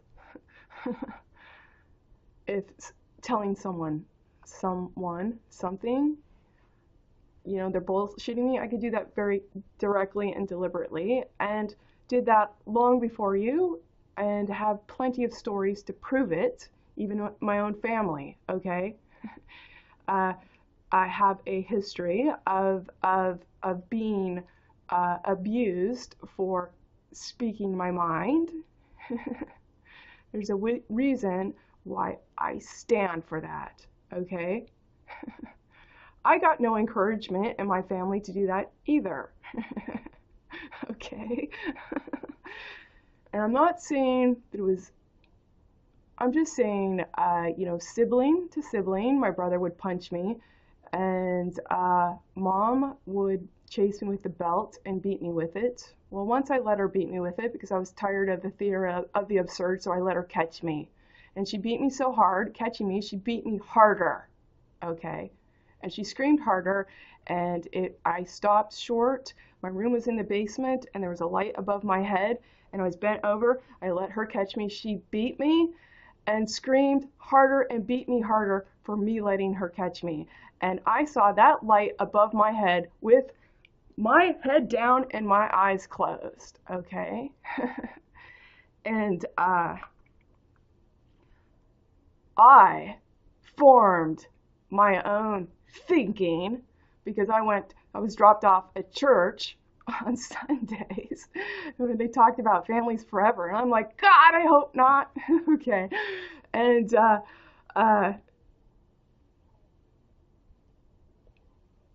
turning the other cheek, I know all the one time I read all the Bible things, okay?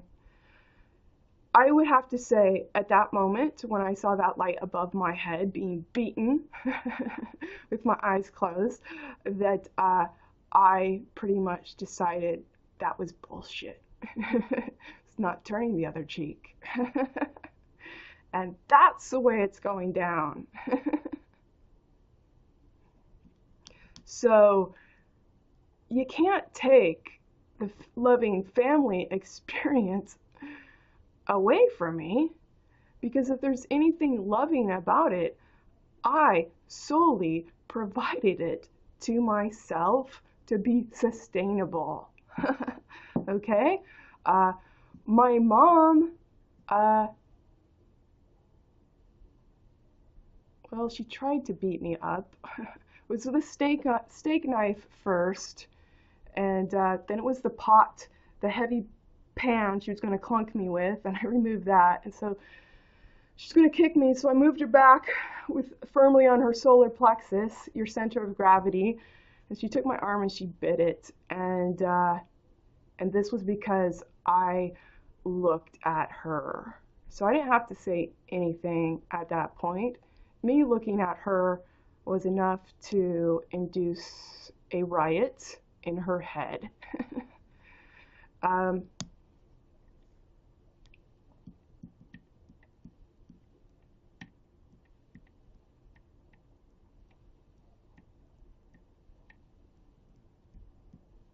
Dad was never there.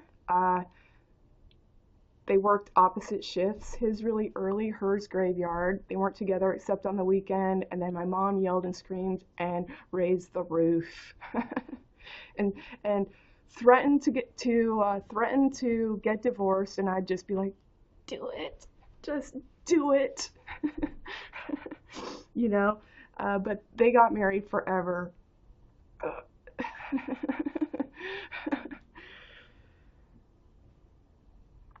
And what else?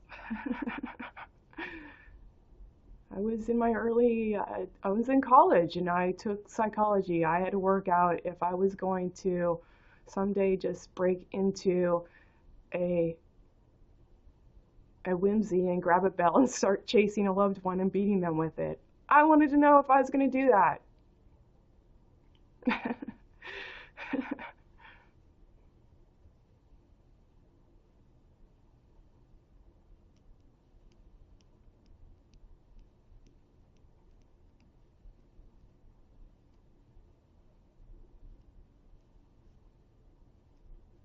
So I wouldn't have come up with the the font unless I felt I had a reason to.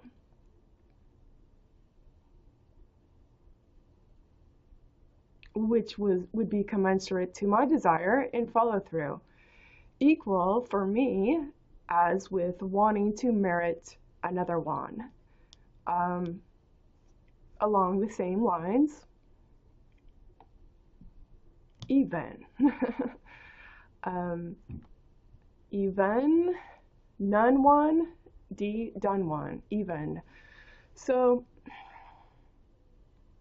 this dynamic, I wouldn't have extended myself because I may have known these things and I think these things through for myself. I mean, I've done my own unraveling in psychology. I mean, it took me a decade plus to understand why I was fucking up any advance of success. It's like, oh, I get it. Okay. you know, well, let's be moderate about it and let's try and not remember the things that you wanted to do as a young person, and which was dance, and then not be bummed as an adult when you figure out that guys just want in tango just want to feel your tits, so there was no reason ever to dance. Great. Tits. I'm sure you can manage tits. Tits for everyone. Okay. You try and get over the child dreams and desires and just be like, it was always fucked, -t. So now what can I do with purpose for me? That's not exquisitely vapid like the paramour, the polished paramour, with what's his vehicle? The Sunbird, the Snowbird? I don't know. It's a convertible. It's silver. It's on the East End. Maybe you could go over to his penthouse apartment and he'll feed you food, and then you can fuck -t. Okay? And keep it top. -t.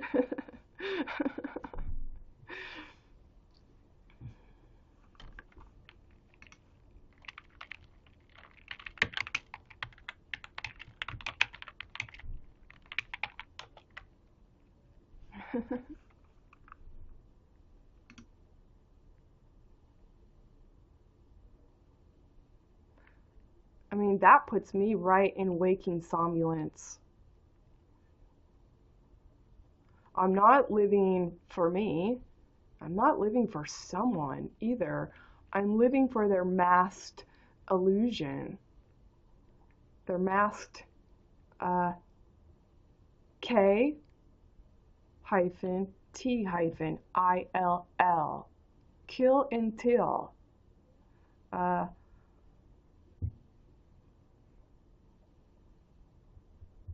He's not in that position to be able to afford that penthouse or snowbird or sunbird or whatever his sport car is, and his gallivanting active lifestyle all over the place, hopping on airplanes with buddies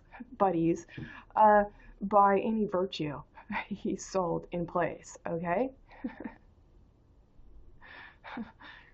I'm my own test subject here. And I've been doing this all my life. And what I haven't spoken of prior to where I put it online, I've been observing and figuring it out and understanding because I want to.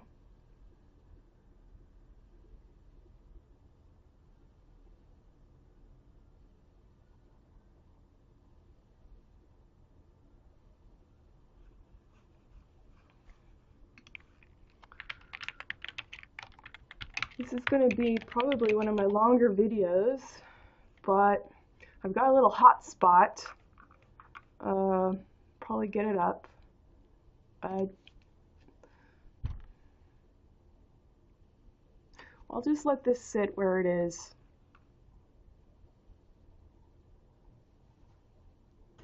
Did you get what you wanted from your news?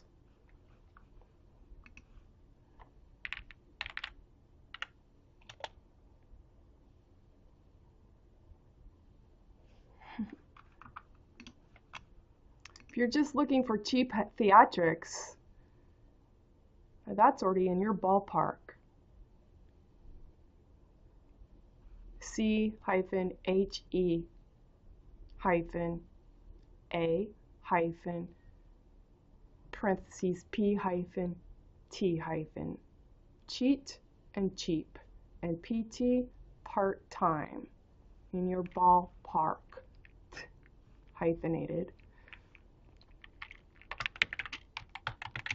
There's only one way to come forward for reward.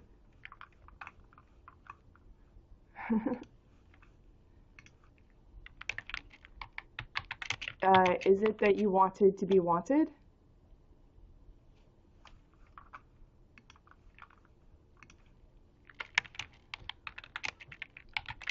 I kind of think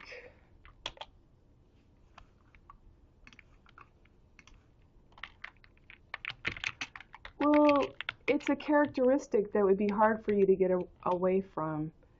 You are a Leo moon and a Leo rising, okay?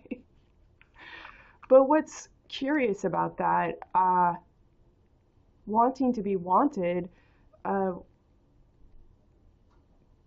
my framework would be an appropriate place for that, fully realized. It would be for the right reason. Even nod.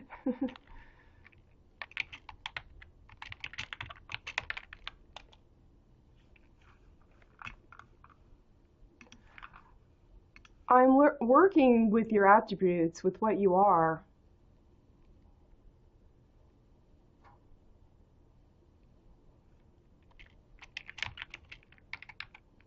It's so funny that you don't give yourself permission where they actually are valued and would be valuable.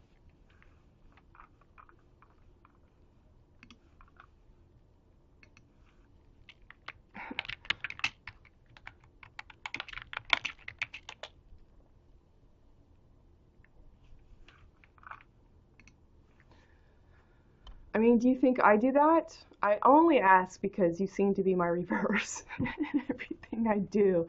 thus having to come up with a language because I'm writing to you because I intuit you're there, and to make it so you understand what I'm saying versus what I'm not saying. Thus, the fork tongue language.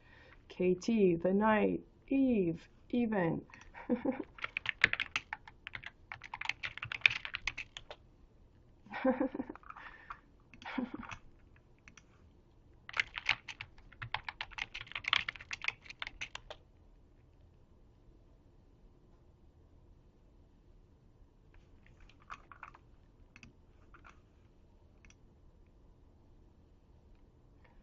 I defined myself and my word to you in this marketplace to be the where.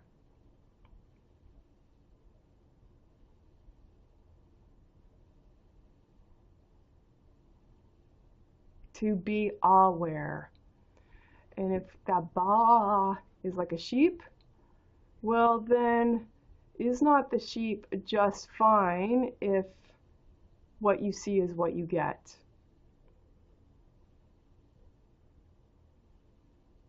So someone who's speaking like a jackass, doff, stupid, to dow with war, and essaying that war is necessary for his core and his score, hyphenated, then what we're looking at is a clarification. You dow with war and you make money by being a part of passing doff to dow with war, you're off the guest list, okay? And your whole society of the patriarchy and the male lineage of God and Jesus Christ and your law-T for the people under God is a hoax. At best, an HO-AX hyphen. How about HOAX? Where your X has hyphens about it for the time, and at time, the Roman numeral 1 and 0, and the women's chromosome. Why? Because you're all jackasses, and you like it that way, but your desire is not rational, nor is it capable. It's made dupe and dup. So be aware, ba, the sheep, when they can clearly see what you see is what you get.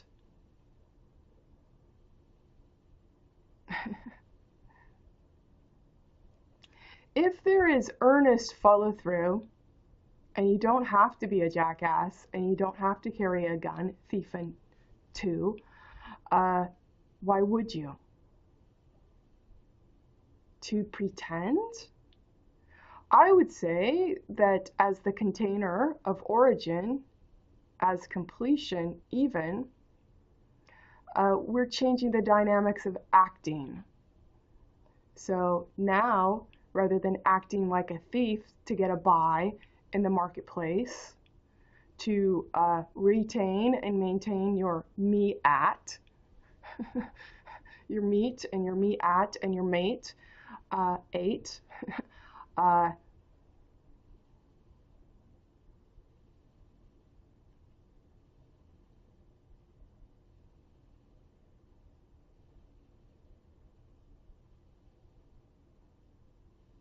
you need to start acting as if the air is here.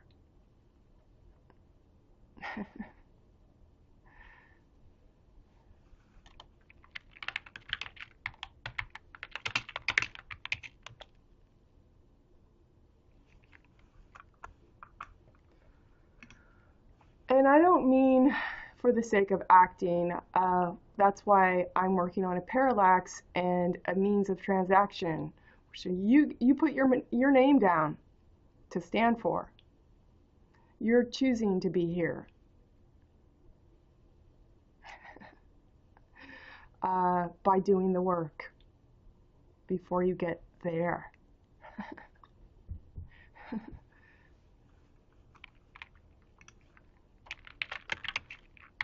It's an acknowledgement of desire that you want to know.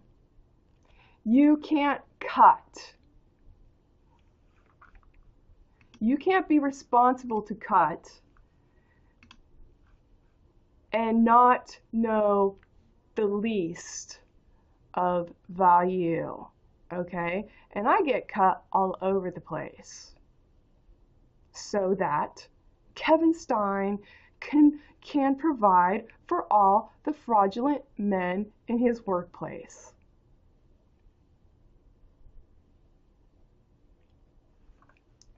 Kevin Stine needs doff. He needs stupid. Kevin Stine needs Joel Heisler over me, okay? Being aware that being toked on a spinning lathe machine that cuts metal and turns miles an hour is a bad idea. Kevin Stine needs Joel Heisler stupid more than he needs me. Kevin Stine also needs to lie to himself so he continue to make wealth when he never ever made any.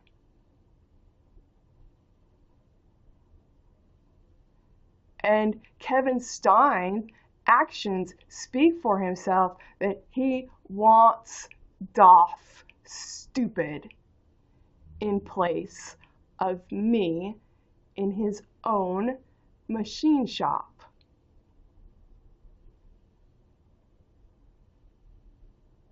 Kevin Stine uses the law -T to hedge doing nothing about Joel Heisler, burdening everyone else in the machine shop with his stupidity and largesse, and becomes our safety issue we cannot protect ourselves against.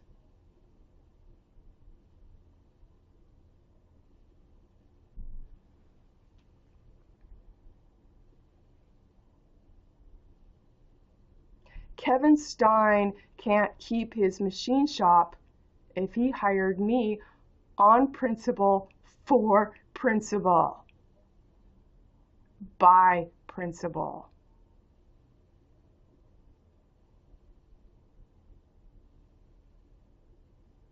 Kevin Stine needs stupid Joel Heisler so Kevin Stine can be stupid and put his daily bread in the foyer as he machines parts for war and goes to church on Sunday and believes he has the spirit of stupid God inside of him to praise others, okay? To be kind and gentle and well supported, okay? By preferring doff stupid to supper, and super recede. Doffed thief end. Okay?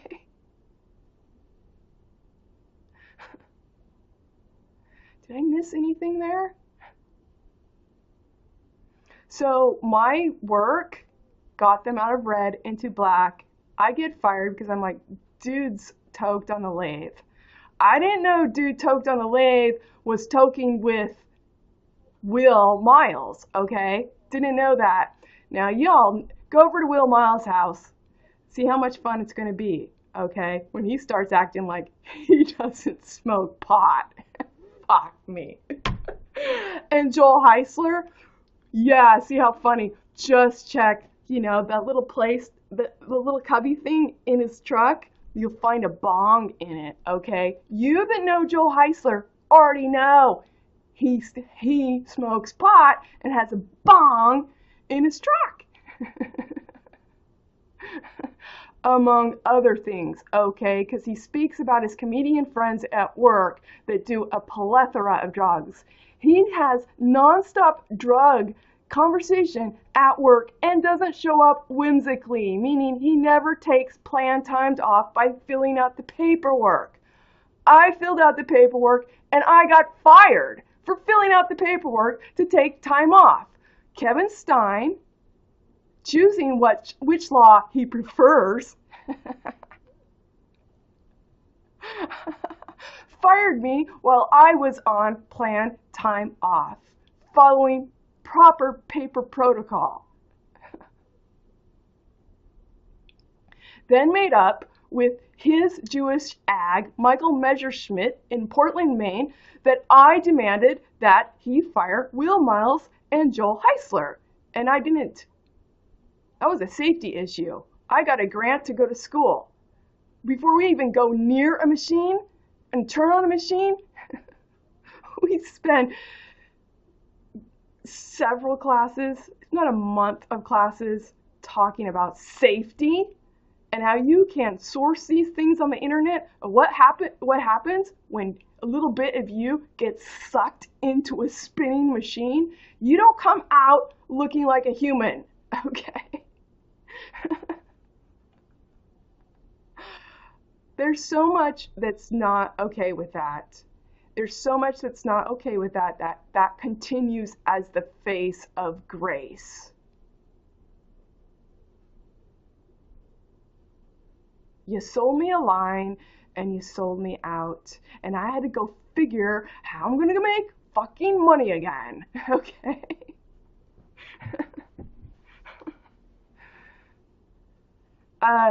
It is totally within Kevin Stine not only to talk about how he respects the law and he abides by it, but he chose to lie, to combine efforts with dudes, hyphenated, Michael Messerschmidt, to make something up on me, put words in my mouth, make it look like we really needed to get rid of her. And I'm like, but you're ballless, okay? And stop propping up your wife and your kids that you have a commitment to anyone here, okay?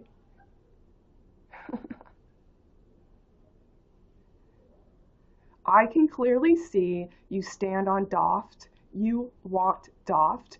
Your fakery, fake acre for your savior is, let's just say, you would be the person after Joan of Arc saved all your men's asses, you would have lit the match, Kevin Stine. And Will Miles would have fanned, okay? We can't have someone saving our asses because we'll never get laid again. Honestly, because we never were. Okay.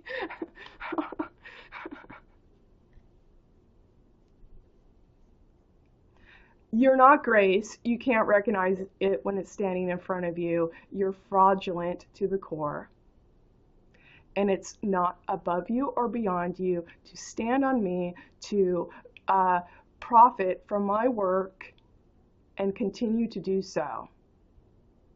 The right thing would be to take every one of those fucking days since you malfeasantly fired me, multiply it times 4, what would have been my earnings, okay?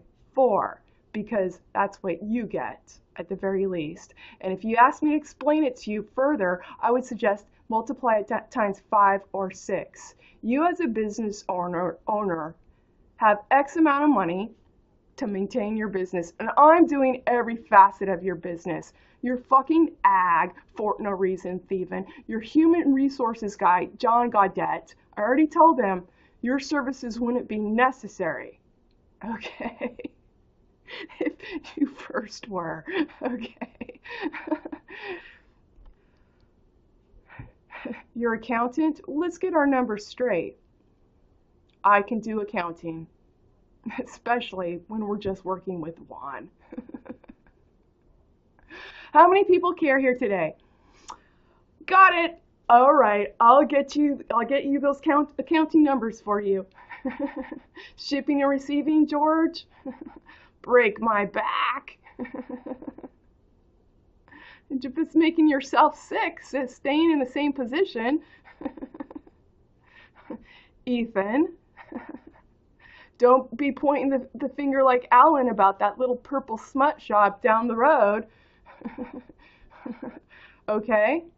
You're only married to someone who does not know better. And that's how you derive your fictional love. And it looks like it's not fictional because you're not paying for anyone sustainable among you. Actually. Okay. Who else? Jeff Boudreau. I never spend $100 on a blanket. I know, Jeff. Whiskey is your blanket. That's how you get the girls. You gotta drink 'em, rink 'em, and ink 'em in your own world. Okay?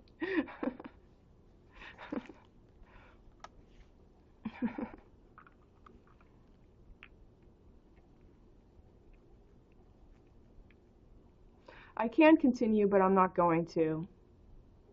Meaning, I know more names, okay?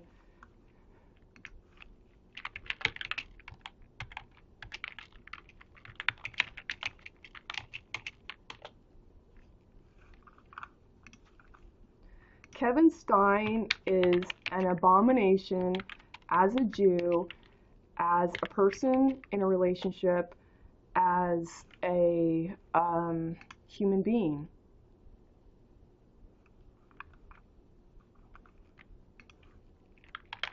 He has taken my value I have desired, and he's giving it to thieves. Okay? He kept Will Miles because Will Miles got the new CNC machine. My work got them the loan to get. So they get a several $100,000 machine on loan for Will Miles.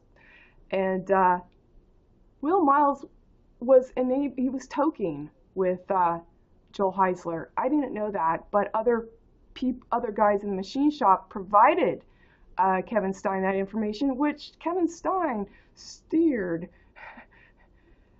nimbly around on the way to Michael Messerschmidt, the ag, to not even give it an ear, apparently, in words to present Maine human rights. Maine human rights is also interesting. They're never going to get back to me. So please understand what this means. You can fictionalize whatever you want in the law-t with another one. You can create tone and words for no reason to ever own honestly in the Tao to continue your own favor and flavor hyphenated, and you can toss out the door with politeness. Good luck. While you're never providing any place to land. Only to land hyphenated debt again. All under the guise that, oh, you get lots of vacations and travel time, Kevin Stine. I deserve that. So I say 4 times every day, and you know I put in at least 8 hours, if not more. Multiply it times 4 times. If you ask me to explain it to you, I'm going to ask you to multiply it times 5 or 6. For every day I've been unrighteously fired from your business, you offered me a career and a job, and you don't have any honest and provision to provide. Your law-t, where Kevin Stine puts out there that he's acting respectfully of the law. Well, I can't do that. I can't fire Joel Heisler and still tell we're working on it. Okay, that was a common conversation in the machine shop, that he was working on a file to get rid of Joel Heisler, but he had to do it legally. There you go. He's just back from workman's comp, and he's toked on a lathe. I asked other guys to check my nose. They know what pot is in a machine shop, okay? I doubt there's one machine shop out there that doesn't know what pot is. When you're working with a biker, when you're working with a person that prefers whiskey over a blanket, when you're working with people that spend their time outside the door that says no smoking, it's not a healthy environment. You know what you're getting into as a welder, etc. And there's a lot of fumes in that, oil, smoke, and Kevin's in the isolated administrative part of the building. He'll come back there and say, oh, it's perfectly aerated. And I'm like, you don't know much. I still gave you my best, Kevin Stine, and you don't deserve it, and I certainly don't deserve the kick in my health for believing in you. Your presence, your front, I wanted to believe in. I acted as if I believed in. I bracketed things you said, which was like flags to me coming from my religious background. Like, he's a dumb fuck. Bracket, Angela, bracket. I want you to try and believe, okay, until you just can't. Okay.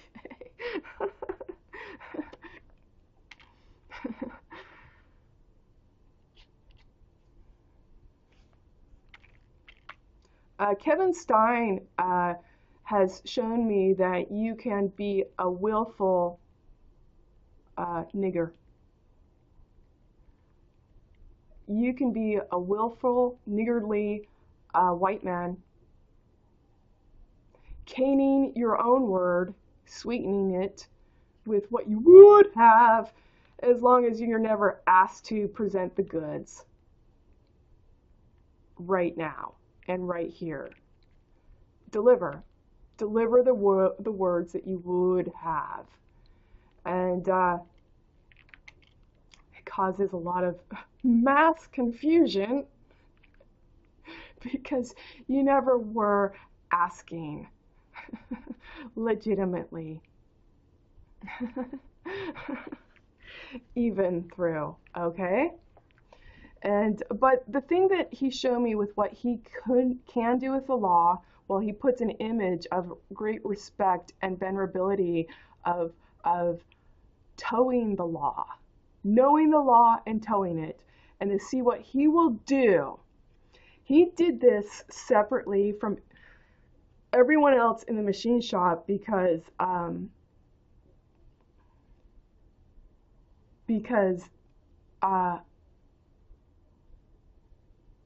it was the people in the machine shop pressuring him to hire me.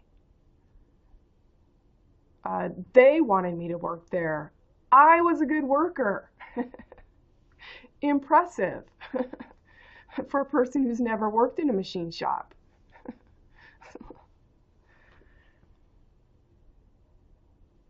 So he did it secretly, and he was also clued in by the people that knew that Will Miles was toking with Joe Heisler. Kevin Stine did this secretly. He sent me an email while I was on planned time off, time away from work. I got an email saying that I'd been released or whatever. I don't even know if I have it now. It's on the website because as much as I could, I put everything on the website so I could wipe out my email so I don't have to like carry that there. Politely wish me luck in whatever I did without ever providing it. And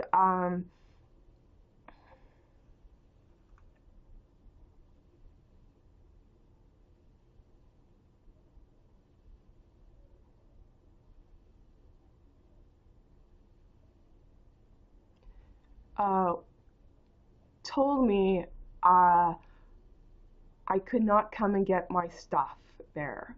So I have gloves, safety glasses, steel-toed shoes I leave there because the concrete floors are oily. and mucky. I don't like bringing that home. Said I couldn't go and pick up my stuff.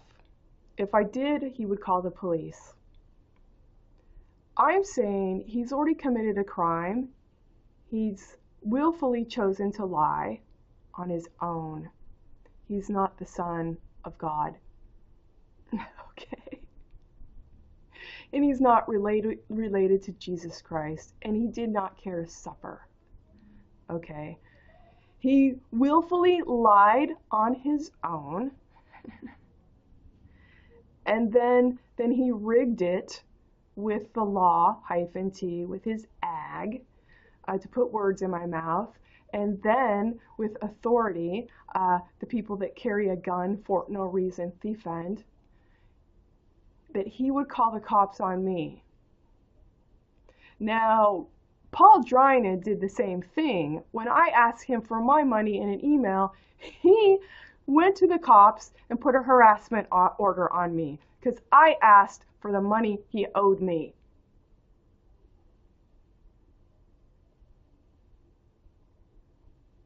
Start thinking about that, and start thinking about who you think you're going to be chummy with and laying. Who you're going to fuck next, okay? At the very least, think about who you shouldn't be fucking and who you should be running straight away from. And if it were in you, who you shouldn't be feeding. For no good reason, thiefend.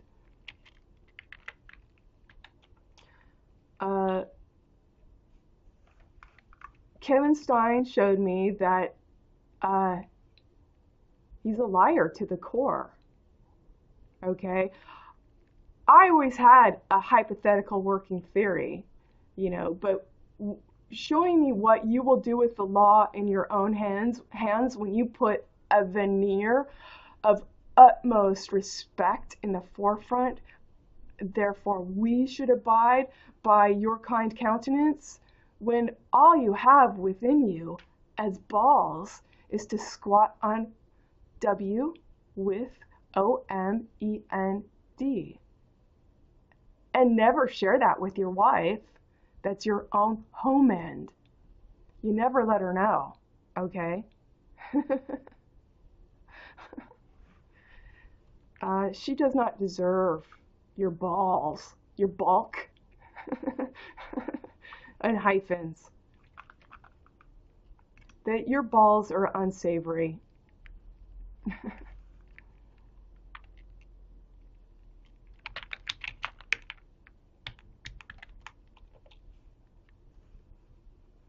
And you prefer them that way for her.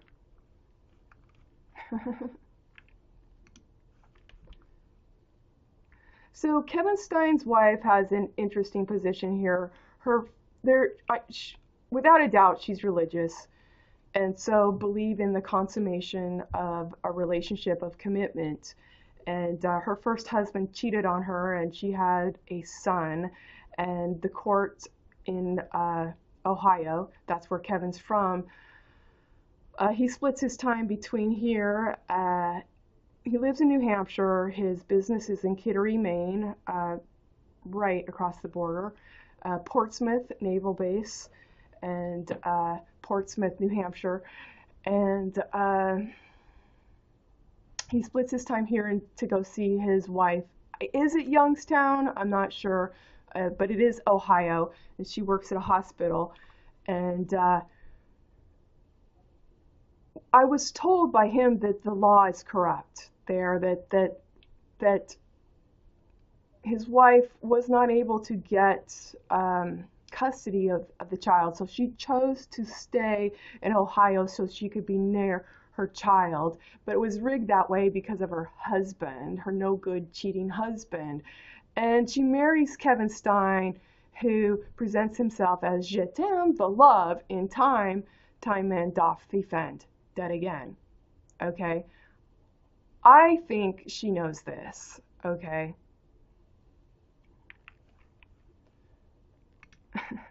That his balls aren't worth much.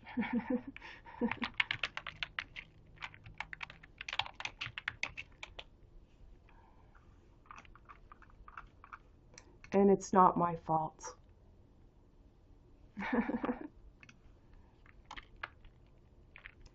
He prefers standing on doft so he can be doft and bed doft and offer you a lot.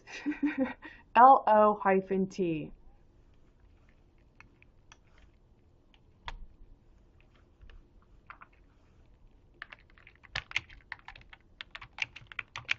What Kevin Stine taught me is what he's willing to do in the name of the law and manipulating it as a gesture and a guest. You are.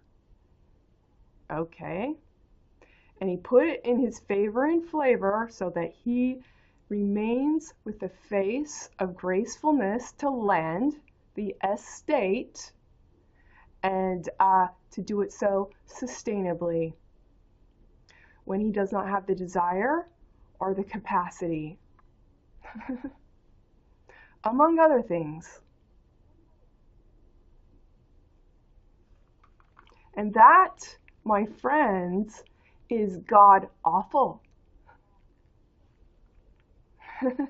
That is God awful. Go see Kevin Stine. Look up PTE, Precision Tool Engineering. Goes by another name too, and I can't remember it right now. Go see his gracious picture. Go meet him in person, and think to yourself, God awful. He did it on purpose. That's your actions. Desire speaks for itself. He prefers doff. He prefers stupid while he wears the face of what he would have done with the Savior. It's something he's merely doing to get laid for no reason, thief and to maintain that for no reason, thief end.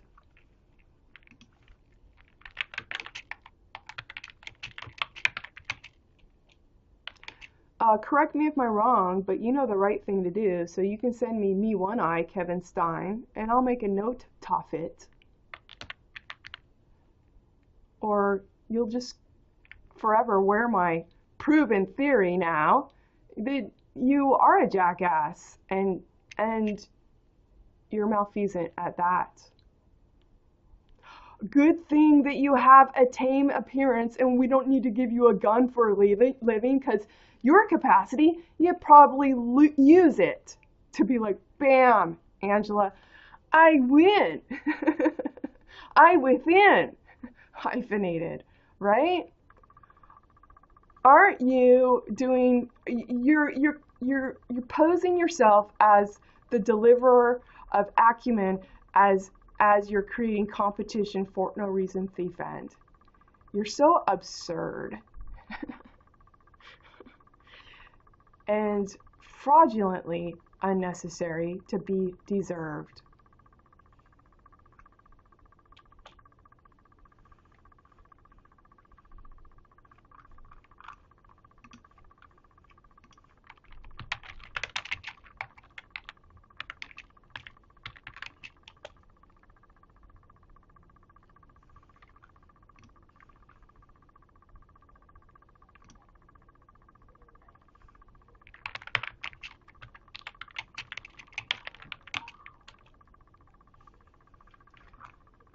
Yeah, I think it'll be really funny for, Joel Heisler or Will Miles, even Nate, even you, because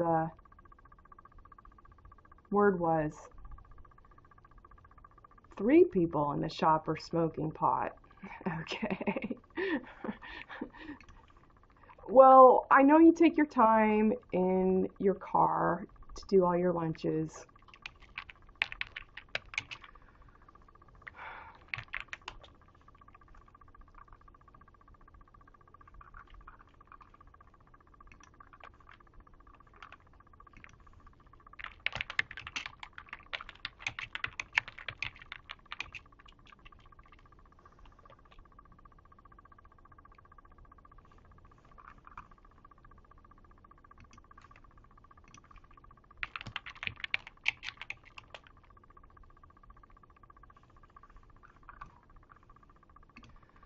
right, one of the longer videos. I'm going to put this to a stop.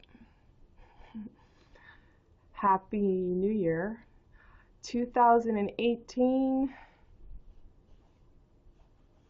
8, 9, 10, 11. Wow. We're going into Pythagoras. Polemic, PT, OLE,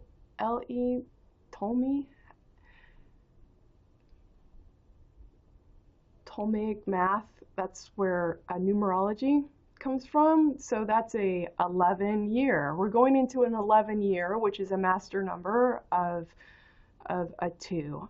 And a 2 is about relationships. And how you get that is you add 2 plus 1 plus 8, and you get 11. Add 1 and 1 together, you get 2. So basically you keep adding until you get the number down to a single digit. Numerology. If you believe in it, I merely look for patterns. Patterns of usefulness.